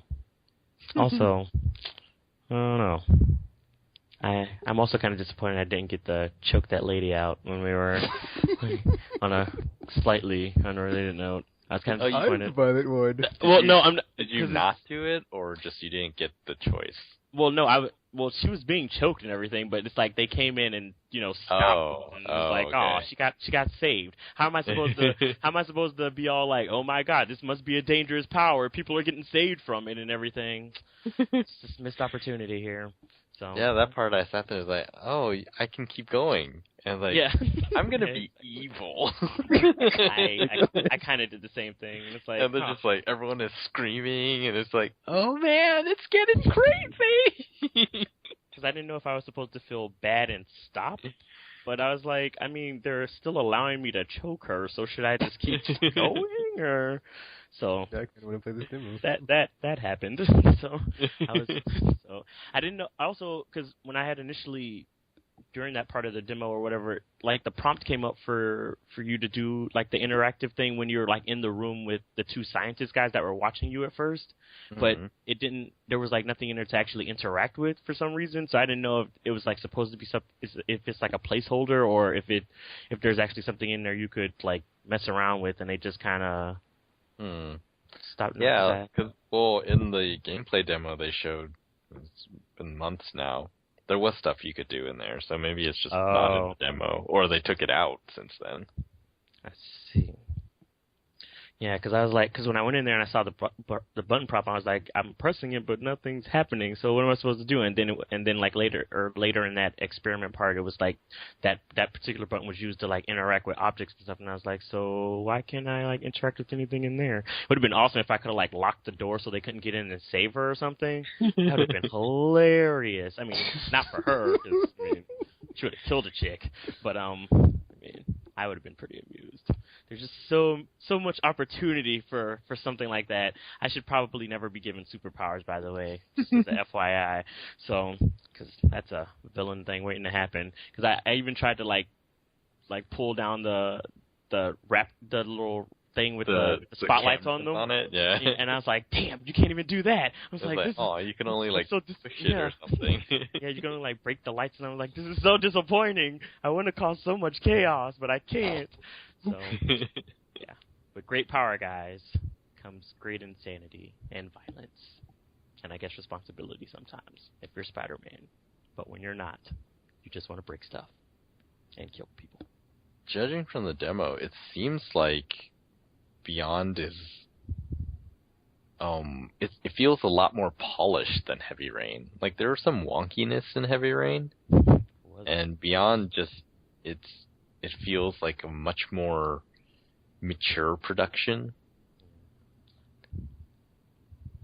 Because, like I said, I'll probably end up buying it just because, like I said, I kind of like the whole cinematic feel of it because it just seemed to come off a bit better than Heavy Rain in my opinion. Anyway, so I like Ellen Page anyway. So I mean, there's another incentive to buy it too. Yeah, I'm so curious because it's like I haven't played the demo, but it's like you say it's more cinematic. I'm like, how is that possible? Well, play it and you'll see. Damn it! I'm gonna wait until I get my. No, I have to not spoil it until I enjoy the full experience. The demo it's really disconnected, so I doubt you'll really be spoiled on anything. Cause it's like all over the place, but it's it's like if you've seen any of the footage, have you watched any? I've seen a bit. But not like only like on accident, like and then I would shut my eyes. No, must not see it before it comes out. Yeah, I mean it's only a week, so you could probably just wait. I only remember seeing the like interrogation scene when they showed it at E3, and like that part. That's the only thing I remember. Because then, like, when they showed the next year, it was all, like, combat stuff. And it's like, what is going on? So, yeah. Everybody's like, what? Did they pull a switcheroo or something? So, Nah. It's going to be it seems like it's going to be pretty varied. And then it just, yeah, it feels a lot more polished than Heavy Rain did. And, yeah, I think it's going to be really cool next week. Oh, man, it's next week. How far Yep. the development Cannot wait. was. Must beat a game. That'd be a good idea, huh? Because, I mean, I figure, can you still pre-order it now, though? Is it still up? Yeah. Like, it's not like, sold out anywhere. Because, I mean, I figure if I'm going to get it, I might as well pre-order so I can get all the extra bonus stuff and everything, rather than just, like, waiting and then it's like, I was like, you know what, I'll just pick it up anyway and then not get all the features. So, I don't know. I'll probably just go tomorrow and pre-order it. At least I'll just have to pre-order in at First Cup stores. So, there's that. Yeah. But yeah, that's that kind of sucks for the character though, to be all possessed at the age of like whatever she was. Gotta be rough. Possessed by me. Well, yeah. True, right? Vengeful spirits. True. Because the funny thing is, there's a good chance that whatever she was possessed by is actually like a really nice spirit or something, but since they give you that opportunity to just do all kinds of stuff, it's like, well, I'm just going to play this as worse as possible, so you pretty much just opened it up for this. See, that's what I'm curious about with the full game, because, you know, part of what was really awesome about The Walking Dead, in fact, in many ways, like, better than Heavy Rain, was that even though you don't really change the story, like, you tint the story into the way, so, like, the story fits the way that you see things perfectly. So it's like, it's a perfect story for you. Does that make sense? Kind of. We haven't even done the stuff for episode 4 and 5, which I think is the part where I really started feeling that. It was like, for example, like some of the dialogue choices in Walking Dead. You as the player, make Lee say the things that you think would be, you know, like if you're watching a movie, it's like, man, that would be the perfect line for him to say right there. And then in the game, you get to choose those things. So I'm wondering if Beyond is going to have any sort of that where, yeah, okay, maybe the events are always the same, but you make it the perfect story by the choices that you make. So, you know, can you play it as like Aiden being the vengeful spirit, and then something happens? I don't know. Or is it going to be like Heavy Rain style, where the events actually are totally different? That would be nice if it is, because then I'd feel more pleased if I can get a nice vengeful spirit story going on, and be nice. Really cool. It's like, yep, it's come down to this, guys. Once I'm in my Mexican standoff and everybody has their rocket launchers and stuff, it's like, okay, we got to take you down now. You've gotten out of hand. It's like, I knew it'd come to this. So, here we go. We need to do the stuff for episode 4 and 5. I was just thinking about it, like, oh man, I think, that was when I realized this game is so amazing. The Walking Dead, go play it, and you guys then probably made come hear us talk about it. I made all the good ones. It's funny, like, it's funny because I actually, like, made a decision I regretted. I was like, wow, I felt it was the right decision, but I regretted it. Like, it still haunts me to this day in the game. I kind of know. Where I kind of like regret what I did. I was like usually like that's like never happened in Mass Effect. Where it's like I was doing the good thing. But like this game, it's like, you know, I'm doing the good thing. But it's like I cannot forgive myself for what I did. I was like, I kind of feel bad for what I did back there. But like, why again? Why? What'd you Weird, do? like. the decisions that stuck with me in The Walking Dead have no bearing on anything. I know. It's just like it's not like giving anything away. It's the dialogue selection at the very end. Like that, those decisions stuck with me. Oh yeah. And I have no idea what that's gonna do. Like if that's gonna affect anything at all. Probably doesn't. But I think the game just wants to point out, it's like, you know what? You're terrible, and you should know that. So this is that part. Anyway, can't go into it anymore. One day we will. One day. Yes. Alright, so I guess that's it for what we've been playing, and we will come back after this with news and stuff.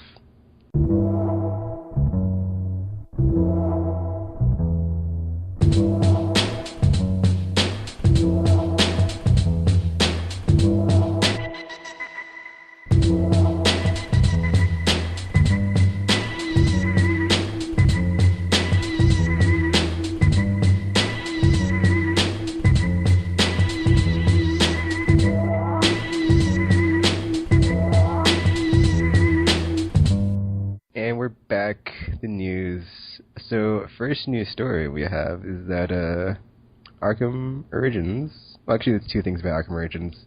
So, object number one, or order of business number one, is that it's going to have a season pass for $20, but the season pass will contain 4 things.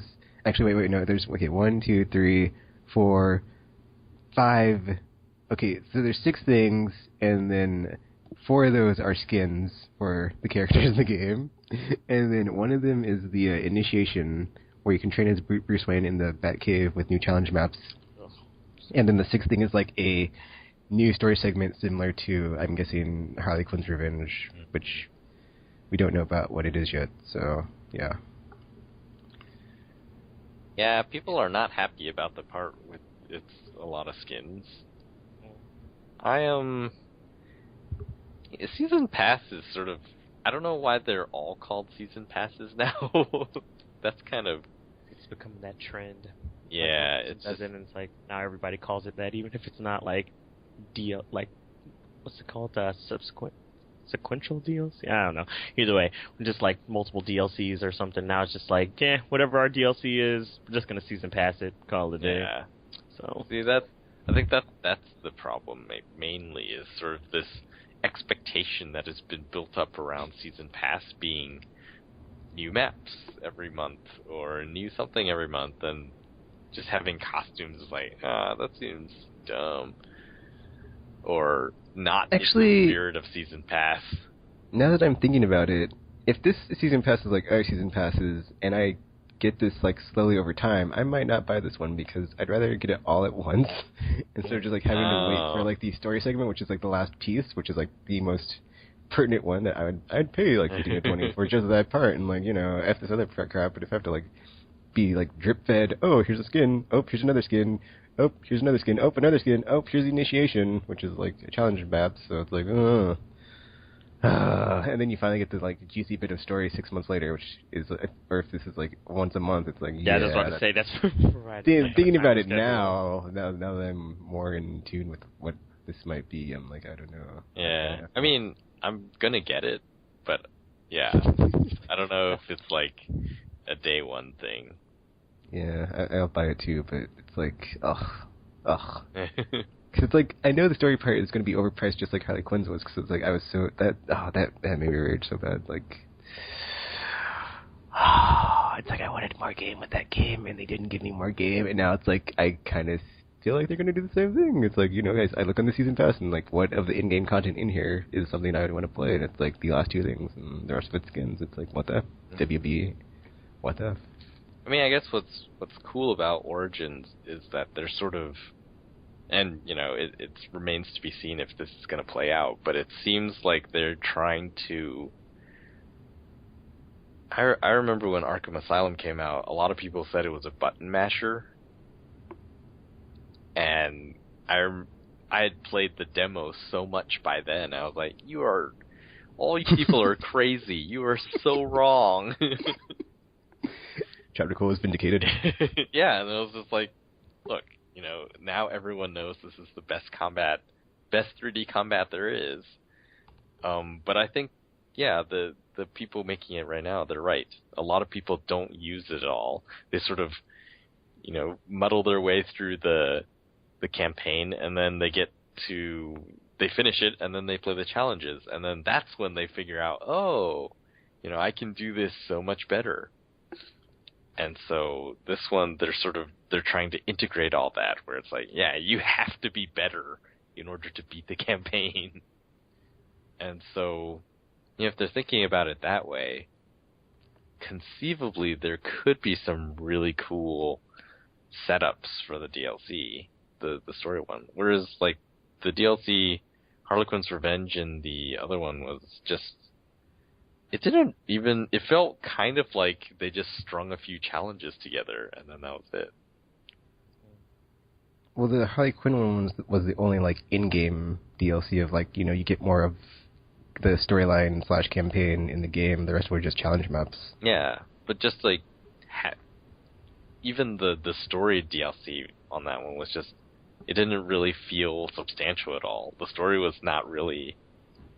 Yeah, especially like the way the game ended. Yeah, like, you could have did so many amazing things in like the setup, like the next game where to have some sort of like epilogue. Like it just fell so flat. It's just it kills me. It kills me. Whereas the game could have been a season of the animated series. They could have done another episode with that, but it wasn't anything like that. It was just to me it felt like a few if you strung together a Batman campaign with a Robin campaign, and then with a Batman campaign, that was what it was.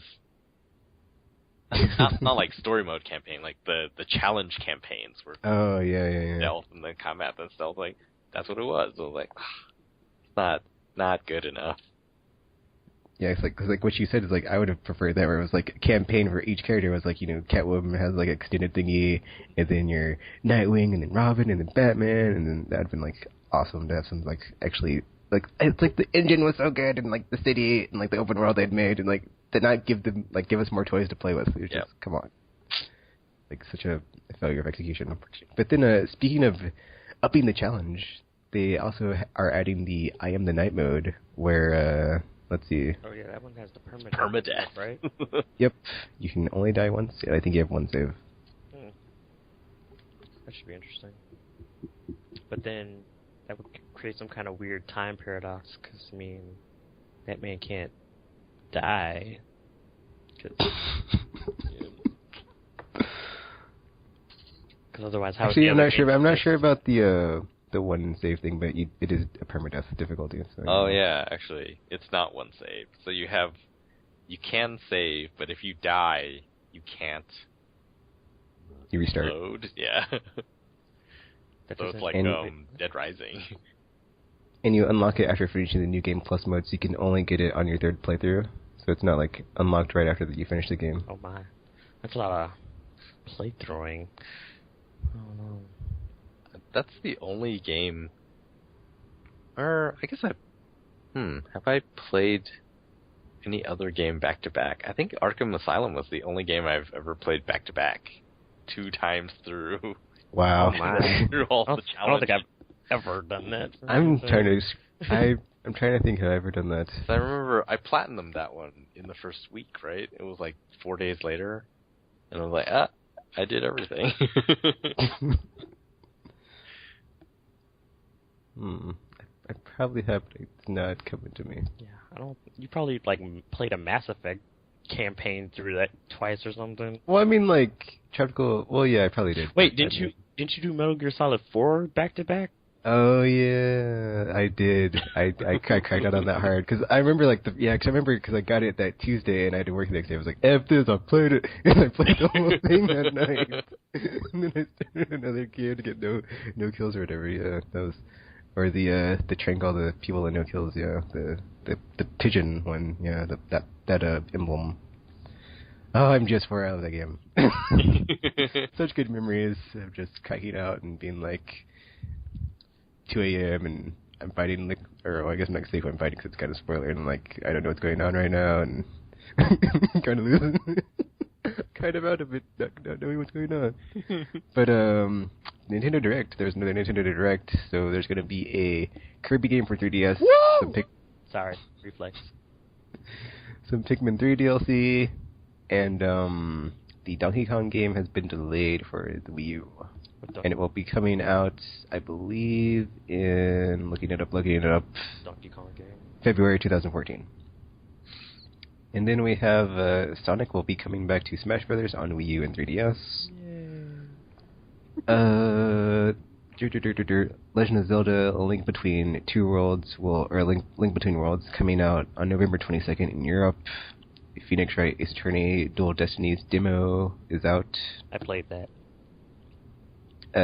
Mario and Luigi Wii Remote Pluses are coming November 1st, and I want them, even though I don't need them. But they're $40, so I'm like, I don't know. It's like I'll just wait till I get my PS4 and then be like, all right, I got that brick out of my bank account, so I can see how much money I have left. Yeah. Didn't Oh man, I think of money in the same way that Tekken does. That's dangerous. A scary thought. Yeah, but thinking of anything the same way Tekken does is. I mean, I do love potatoes too. Oh no! Oh no! Well, we have to stop that before you turn into Tekken. That would just be awful. Offense, but some offense.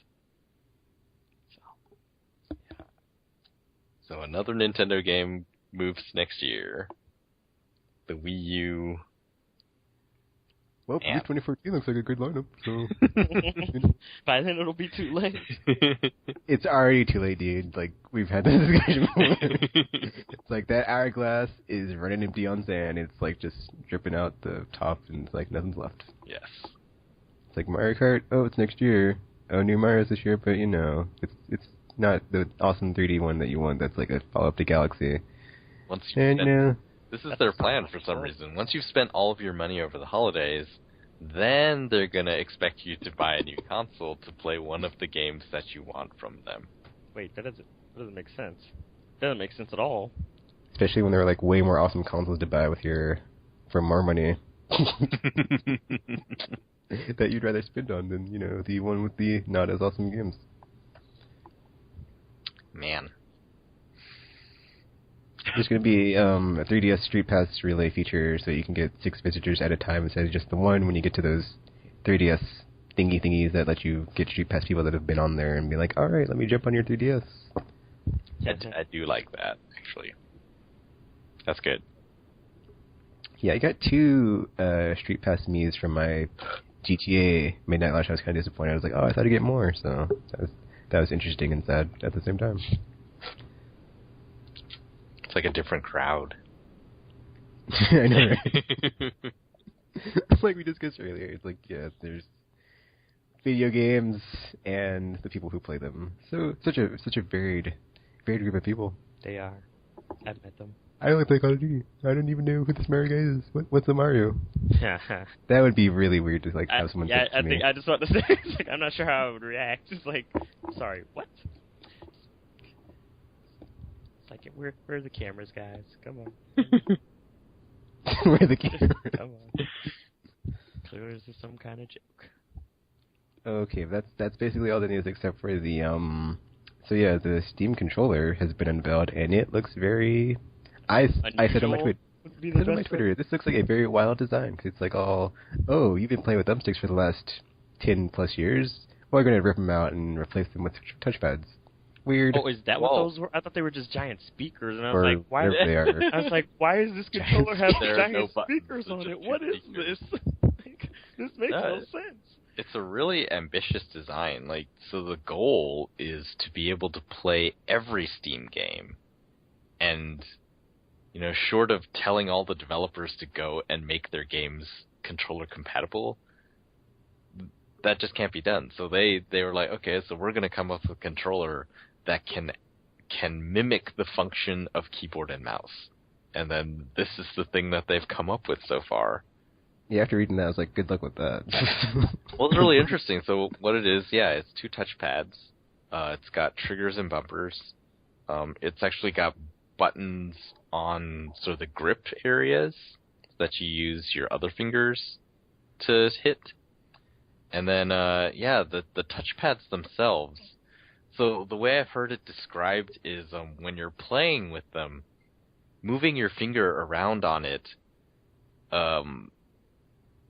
gives you sort of the sensation that you're pushing physical buttons.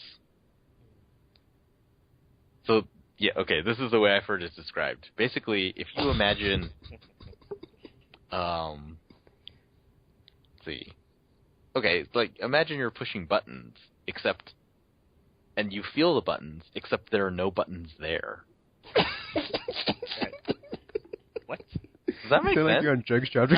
Well, no, because it's like that's... You're pushing the buttons, man, but they're not there, man. Well, that's your the thing. thumbs are touching this touchpad, man. It's almost like a Connect commercial. It's supposed to be like the sort of the type of force feedback that the touchpads have is very precise, and it's very you can do lots of things with it, and sort of like if you're sliding your thumb over, say you're sliding your fingers over a regular touchpad, it's just completely smooth, right? And there's just nothing there. Whereas with these touchpads, it's supposed to be like you'll run your finger over, and perhaps some part will have. Man, it's just it's very hard to describe what I'm imagining because again, this is like a secondhand report on it because someone else used it and they're like, yeah, it feels like there are buttons there, except there are no buttons. I didn't even like bother reading that because I was just like, you know what? Yeah, when I get a chance, I will use one, and until then, I will just not care about what anybody else does because it just like cannot be conveyed to me just like how this works. Okay, yeah. Just from looking at it. Like when I read that, I thought like, wow, this actually could be really awesome. Like once they refine that down, then it's sort of like I guess it would kind of be like, you know, the map room in the first X-Men movie? Oh, yeah. It would be kind of like that, except nothing is actually poking out of that table. It's just you think that there's something poking out because of the rumble feature. It's like, oh, that's really weird. And then so in addition to that, the middle, right now the prototypes just have 4 buttons, but it's supposed to be a touchscreen. And their reasoning is that, you know, with a keyboard, you sort of have all these buttons. And so with a touchscreen, they can sort of, potentially, you could have an unlimited number of virtual buttons. And that way you have, you know, all of your keyboard functionality in this middle touchscreen. And then you got, you know, your triggers, and then you got 2 touchpads, and you can use them for WASD and mouse look, and just all sorts of things. And it sounds... The theory and the concept sounds promising, but yeah, we'll just have to see how well it works. Yes, we will. Yes, because I think it's going to be crazy. I think it's going to be really crazy. If this thing works, that changes everything. Yeah, because I was thinking about that too, because it's like, you know, they basically pulled a, like, you know, you think you need thumbsticks, but we're going to show you don't. It's like it's really weird how they've like come at, you know, Sony and Microsoft. It's like, you know, we're going to be completely not what you're doing right now and just to like do our own thing. Yeah. Well, it's like it's such a disruption. It's going to be insane because one, they have the lineup. I mean, the lineup exists already and it's only going to get better. Connects to the TV, which is basically the one advantage, or one of the 2 advantages that console has. The other advantage is that they have controllers designed for TV, you know, that distance and being able to interface, and everything is made for it. And so,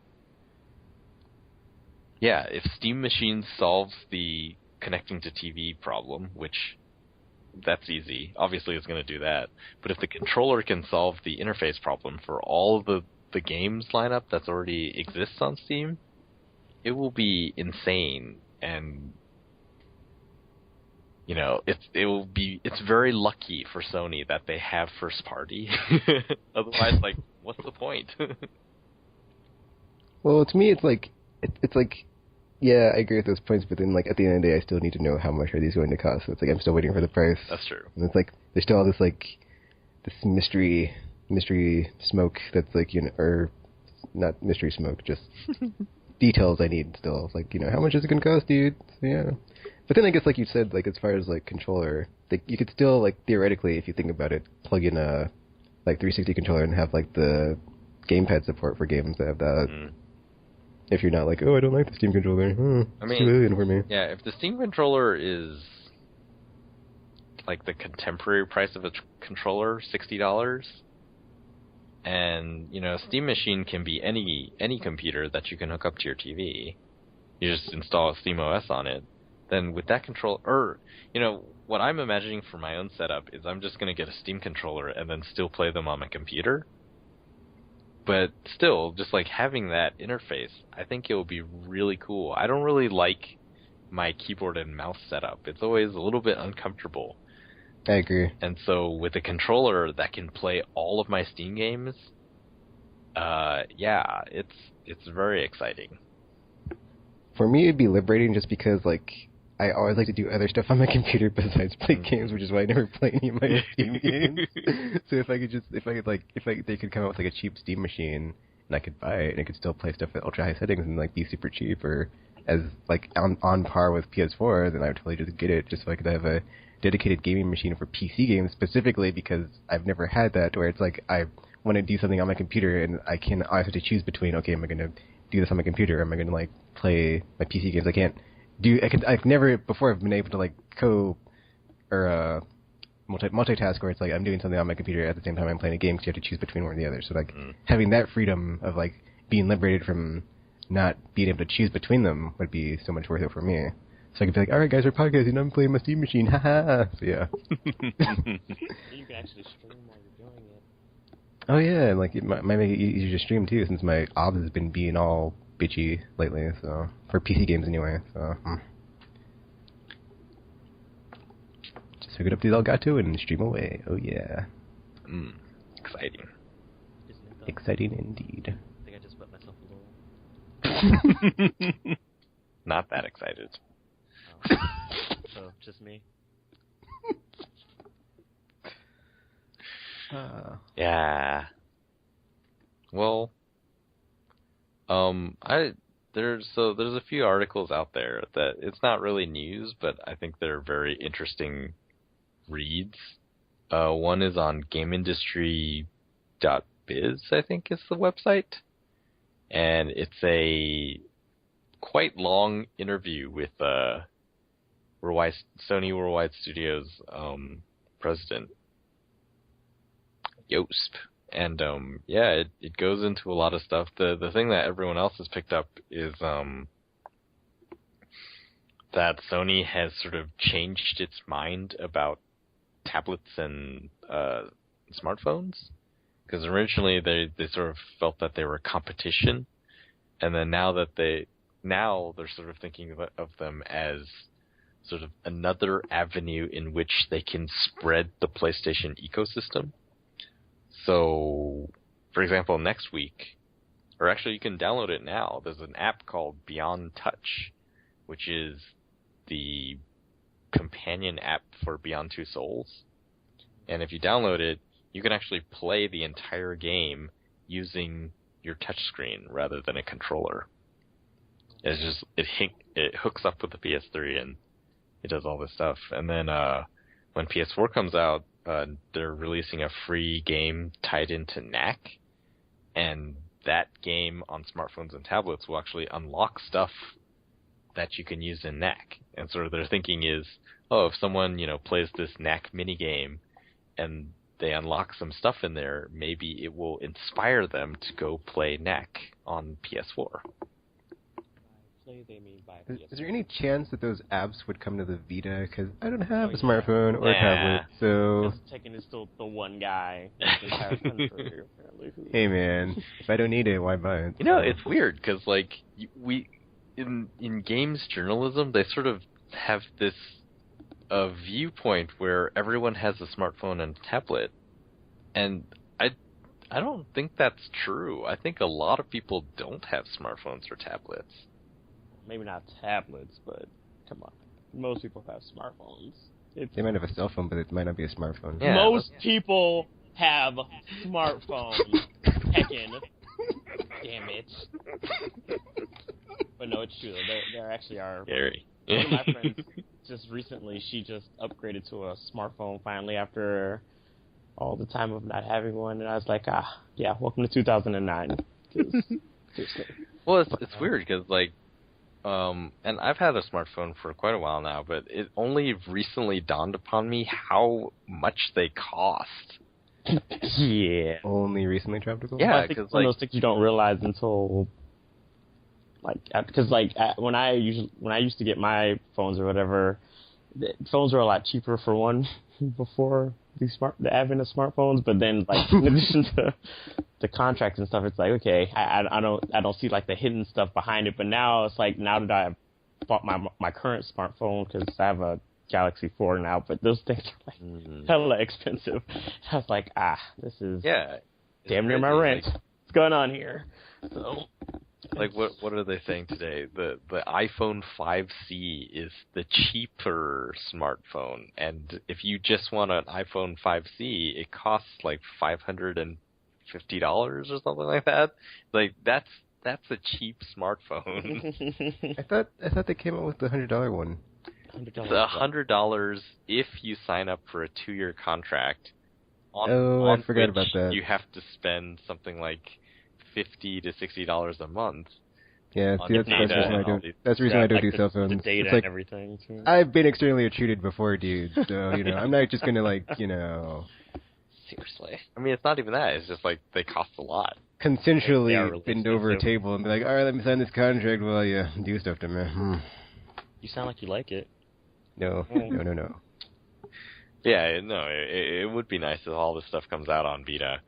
And then, but yeah, they talk about how Sony is sort of a very different company today than it used to be. And they talk about, they sort of brought up one of the things that we were thinking about earlier, where I was saying, PlayStation Network has such cool games, they should just put a cell chip into a Bravia TV and then just or sell this tiny box that just has a cell chip in it and no Blu-ray drive, and then you could just play PlayStation Network games. Obviously it doesn't work exactly like that, but that's sort of what Vita TV is, except for Vita.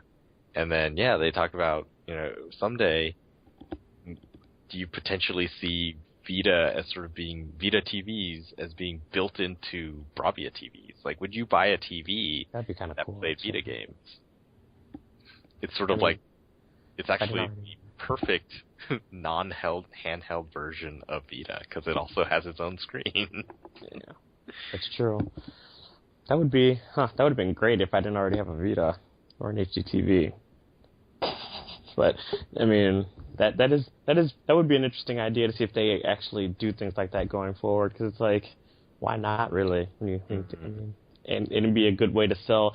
Because even if they can't necessarily sell the hardware, they can it kind of helps push software sales at least. Because it's like you have all these different platforms to play the Vita games on. It's like, maybe if the developers don't think the Vita itself is being successful, if they see more software being sold because you can play it on these different platforms, then they're like, okay, we can still make a bunch of games for it and everything, and it can still get support, and it wouldn't just be well, this is clearly a dead platform, so I'm not going to make anything for it, and then you're pretty much creating the very problem that you're saying. So exactly. Self-fulfilling prophecy there. And that's sort of what it's talking about. I just think the future of PlayStation is very exciting. There's just so many things that could happen, and it feels like PlayStation is it's one of the shining divisions of Sony right now.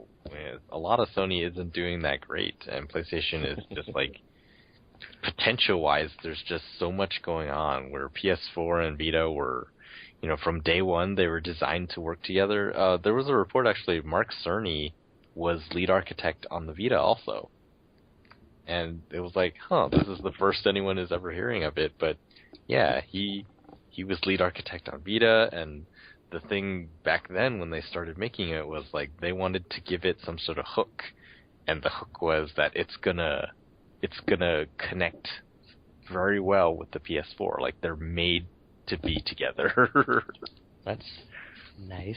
And it's like that's really exciting. And then what Sony Pictures is talking about, making gamer-centric stuff for PlayStation, and this sort of PlayStation Cloud when it comes online, and just being able to stream PlayStation 3 games to Vita, and just so many things are going on. It's like, this is, if all of this works, this is going to be really neat. Like next year, if you buy into this whole PlayStation ecosystem, it's like you're going to be able to do a lot of really cool sci-fi stuff. Especially if you have Plus, because then you can access it all from the cloud. Yep. And get free stuff on top.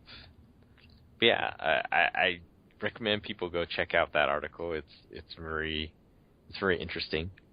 There's also a very interesting article on the PlayStation blog about the guy who made Fatal Frame 3 and some of his inspiration for that game. Apparently he believes he ran into some supernatural stuff, and he put that stuff in the game. So, for example, the one that he talks about is like, he writes, he can't really talk about too many of them because a lot of them are in the game and they'd be spoilers.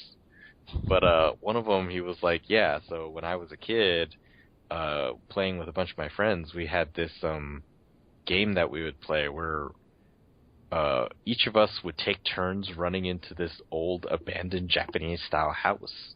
Yeah, that sounds like a great game right there. And you run inside and like grab something and bring it out, and then together they would make up a story about the thing. And he ran in like he just wanted to get it over with because he was sort of scared, and he ran into the deepest room and grabbed I forget what it was. He grabbed something, and then he says that he saw an old woman pushing a stroller towards him, and he just threw the thing at her and ran out and didn't tell anyone. Well, my first thought is, it's like, if he was trying to get it over with quickly, why do you run into the deepest room? And it's like, didn't any of these people just, I don't know, I just feel like this is not this doesn't seem like a good idea for kids to be running inside of old abandoned houses. Like, I was reading this blog entry and I was like, wow, this is some freaky stuff. Like, no wonder Fatal Frame is so freaky. This guy's mind, whether it's all in his mind or these things happen to him, is just like, oh, it doesn't matter. Like, he thinks they happened to him and they were inspiration, and Fatal Frame is a freaky, super freaky series. They should just do like a whole HD collection and put it on the Wii U. Why is this not being done yet? It's like the perfect platform for it. Oh, Sony's going to pick it up, and then they're going to do it with the Vita and the PS4, and then Nintendo's going to kick themselves. They're like, damn it, we could have did that. So. His other story is he talks about a recurring dream that he has, which takes place in one of those old Japanese-style houses that the games take place in. Because he's from Japan. I know, but I just feel like you would think he would not be running around in all these old Japanese houses. Like, what the hell? This one is a dream, so it's a dream that he has, where he's in this house, and he sees there's just like all these people walking past him in sort of Japanese funeral garb. And they have like veils over their faces, so you can't see who they are. But then what he'll do is he'll look under one of the people's veils and find out that it's someone that he knows, but that person has already died. And then he realized all the people there are people he knows but have died already. And then he'll follow, like, he doesn't want to, but then he'll follow them out to where they're going, to the funeral that they're going to, and then... And it's his funeral. Yeah, he realizes it's his funeral. And then the moment he realizes that it's his funeral, all of the people turn to look at him. What a twist. And then he wakes up, and he's just like... Yeah. Sounds like a nice horror movie. I was sitting there reading this and I was like, wow, no wonder those games are so crazy scary. They're kind of hard to find now, though, because I kind of want to play one of them, but I'm like, I can't find them anywhere. All three of them are available as PS2 classics on the PlayStation. Oh, are they? Yeah, 1, 2, and 3. 3 just came out, and that's why they posted this blog entry. I was sitting there, I was like, oh my gosh, this is really freaky. Like, now you can all be creeped out with me. Because he started talking about it, like, oh yeah, I wanted to make the third game about sort of scary stuff in regular, life, which, movies do that a lot. They find there are like scary things in bedrooms and bathrooms. And then, but then he was like, but then if we made a whole game like that, it wouldn't be beautiful. And there's like this, that game had really nice art. And I saw that screenshot, I was like, oh wow, it looks really nice. I think I'm going to play that. And then I read the rest of it, I was like, yeah, I'm not going to play it.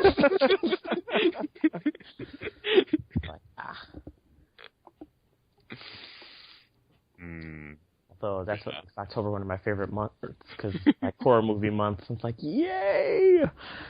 So, so you've never played Fatal Frame? I have not. Dude, you should, check them out. The first one is the only one I've actually played. Mm-hmm. Are they the ones with the camera and like the girls? Yeah. Those ones, yeah. Well, I know Tekken wouldn't be jumping to play any. Oh, Tekken, have you played them? No, I have not. Have you, like, not at all? Nope. I feel like he probably would have just read like a description and be like, yep, nope, never. So I'll tell you my experience. Fatal Frame 1 was the only one I've played, and it feels sort of Resident Evil-like. So it has like fixed camera angles, and besides when you use the first-person thing with the camera, like the main mechanic is that your camera is what you use to fight the spirits, and you want to let the spirit get as close as it can before you take the picture because it does more damage. And yeah, so there's that. But anyway, as sort of like an atmosphere device that they use in the game is you'll be walking around and there's this little light on the HUD, like in the bottom corner of the screen, and it'll light up when there are spirits around. Mm-hmm. And then sometimes it's like really fast, and it'll just like go full bright, and then you'll see the spirit there, and then it'll just be gone. Oh. And so there's like some jump scares, but two things that they did. So one, before Fatal Frame, like Resident Evil was kind of the king of survival horror. Not to say that Fatal Frame dethroned them, but it's just like, everything is sort of inspired by Resident Evil, right? Yeah. So you're playing it, it's like, okay, fixed camera angles, the sort of zooming in when you open doors, like Resident Evil has the door loading screens, and this Fatal Frame sort of moves the camera really close to the door, and then the door opens, and then you go through.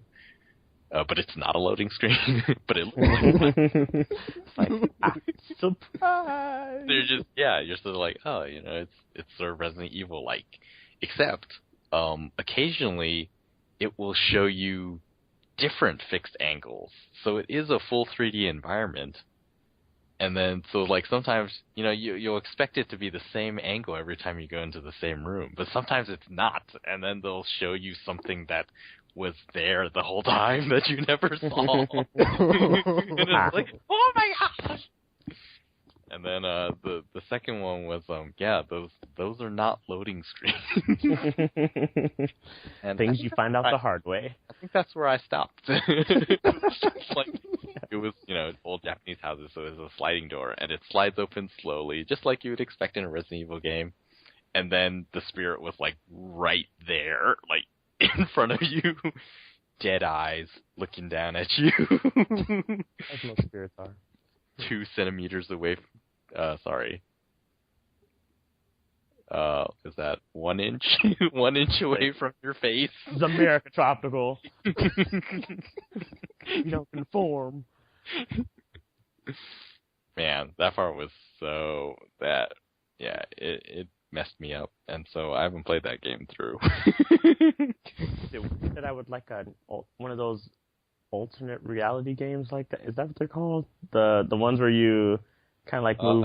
Yeah, there was augmented. One. That's not augmented. Yeah. There you go. Reality. It was called Spirit Camera, I think. Spirit Camera. On the 3DS. Gonna look that up. Should be interesting.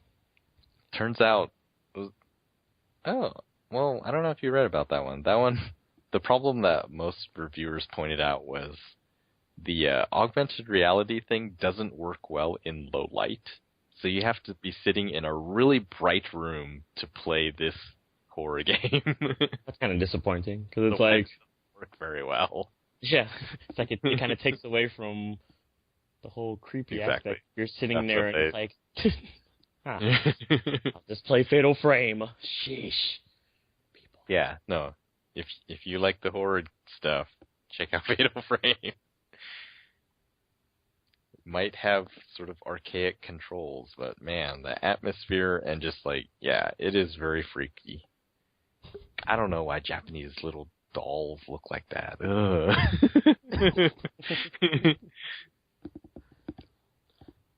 They have a very superstitious culture, though, don't they? And that's what it is. In what ways? I don't know. I just feel like maybe I don't know. I don't know, Tropical. I just feel like there would be more. I feel like people there would be more inclined to believe in supernatural things than people like in this country, I guess. Because it could be because of the Shinto religion, but I'm not too familiar with it. I don't know. I kind of like some of the Japanese horror movies more in it because most of them are like more psychological, supernatural stuff too. Although I do like a good serial killer slasher movie too, so I mean, I'm not really that picky. I enjoy horror movies, so yeah. It's gonna be Go check out Fatal Frame. I've never seen actually the second one. I've seen the first one and the third one. I had a friend, she was super into it, and yeah, she was like, you know, those times when you get a whole bunch of spectators. I was a spectator.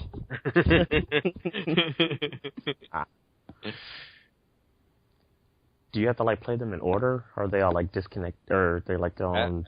Yeah, I think they're unslated. Oh. I just picked the most recent one then. So maybe and then work way backwards or something. I don't know. I'll figure it out. So is that all we have for news? Yeah, I think that was the only stuff I wanted to point out. So I guess we can wrap it up then. Sweet. Well, that was our second live show, and if you think that the podcasts that we post on YouTube are raw, you should check out the live show because Get in between our breaks. There's absolutely no editing. What are we talking about next? Yeah, right? It's like, what is going on here? It's even worse than some shows where we go off on like those super tangents and end up like talking for like an hour between breaks, and it's just like, so remember that one time we should be recording right now? Yeah, check out the new live streams on Twitch. Aimless Podcasts it's like twitch.tv/Aimless Podcasts. Yes, yep. That is what it is. And then, of course, the other stuff, aimlesspodcasts.com, YouTube, and follow us on Facebook and Twitter. Yes, we're everywhere. Follow us. Join us. We make the best cookies. Just saying. I have high hopes for this Twitch thing. I think we can do a lot of neat stuff with this. Especially after PS4 comes out, we can, like, you know... See, I think, Shotacle's right. I'm not going to add-on crap. But yeah, Todd was right. A lot of cool stuff. The Snapsies are firing. Are they? Is that what they're doing? I'm just saying, like, back in the day, it was all like, oh man, we should try that Google Hangout thing, but like that never happened. So Well, like, now we have this. that was more because it was just like a recording issue. Because I think we tried it and it was just like not cooperating. So Yeah, it's an easier setup now. that so was it's, like, Google's fault. Blame Google. easier. Do you have anybody on the suck list yet, RPG? No, not yet. And the year's almost over, so somebody needs to do something sucky real fast, because, yeah, kind of messing with the flow of things. Did you see the Bravely Default English trailer? Yes, I did, actually. Okay. I did. So, it's kind of about time that they're localizing it, but it's like, part of me kind of wishes they would localize Type 0, because it's like, that was still a thing. And I did read an article about that, though, and they were thinking about putting it on the Vita, but then when the Vita sales weren't so hot, they kind of shelved it, so they're still kind of debating on if they're going to localize it or not. So I say they do it. I don't know what they're waiting for. Just do it. Just do it. You have nothing to lose. Everything to gain. So, do you have like high hopes for JRPGs in the next gen on console, or do you think they'll just stay on handhelds? At the moment, they seem to be doing better on handhelds, which means it's very likely that that's going to kind of be the route for them for the moment. But I mean, it won't be as bad because the handhelds are becoming pretty powerful, so it's like it becomes less of an issue with graphics and size of games and everything now when you can like fit a full 70-hour game into these little cartridges, and it's still a satisfying enough experience. Do I love my giant CG blown productions? I do, but I mean, the only people that are probably going to be doing that is Square Enix, because some of the other developers have kind of been, although I did hear Atlas is kind of working on at least a current gen or Persona or something, so maybe they might make the jump, hopefully. So, I mean, I don't know if it's gonna, I do still feel like it's gonna go the way of the shooter and stuff. We're gonna see a lot more open world games and a lot more multiplayer, like games similar to like, what the hell's that game called? Destiny and stuff. I think we're gonna see a lot more games like that now that we have, I guess, at least once you have like bigger install bases and people have better internets and all this, you can make like these bigger networks and everything, and you can have these massively multiplayer semi like co-op-y squad things going on, and I feel like more games like that are going to become popular, and it's going to push some genres kind of back to the back burner because they don't have the, I guess, audience they used to back in. RPG, you just made me think of a segment we should do for the next, or a future segment. So, yeah. When you said that, so. Oh, I do what I can. You're welcome. But yeah, that's it for this episode. So until you see or hear from us again, Aimless Podcast, Aimless Babble Z, and I should have ended it like every episode of Dragon Ball Z where it's like will RPG add anything to the suck list? Will Tropical finish anything on his backlog? Will Tekken move on from Mass Effect? Find out on the next episode of Aimless Babble Z. Just another quiet day.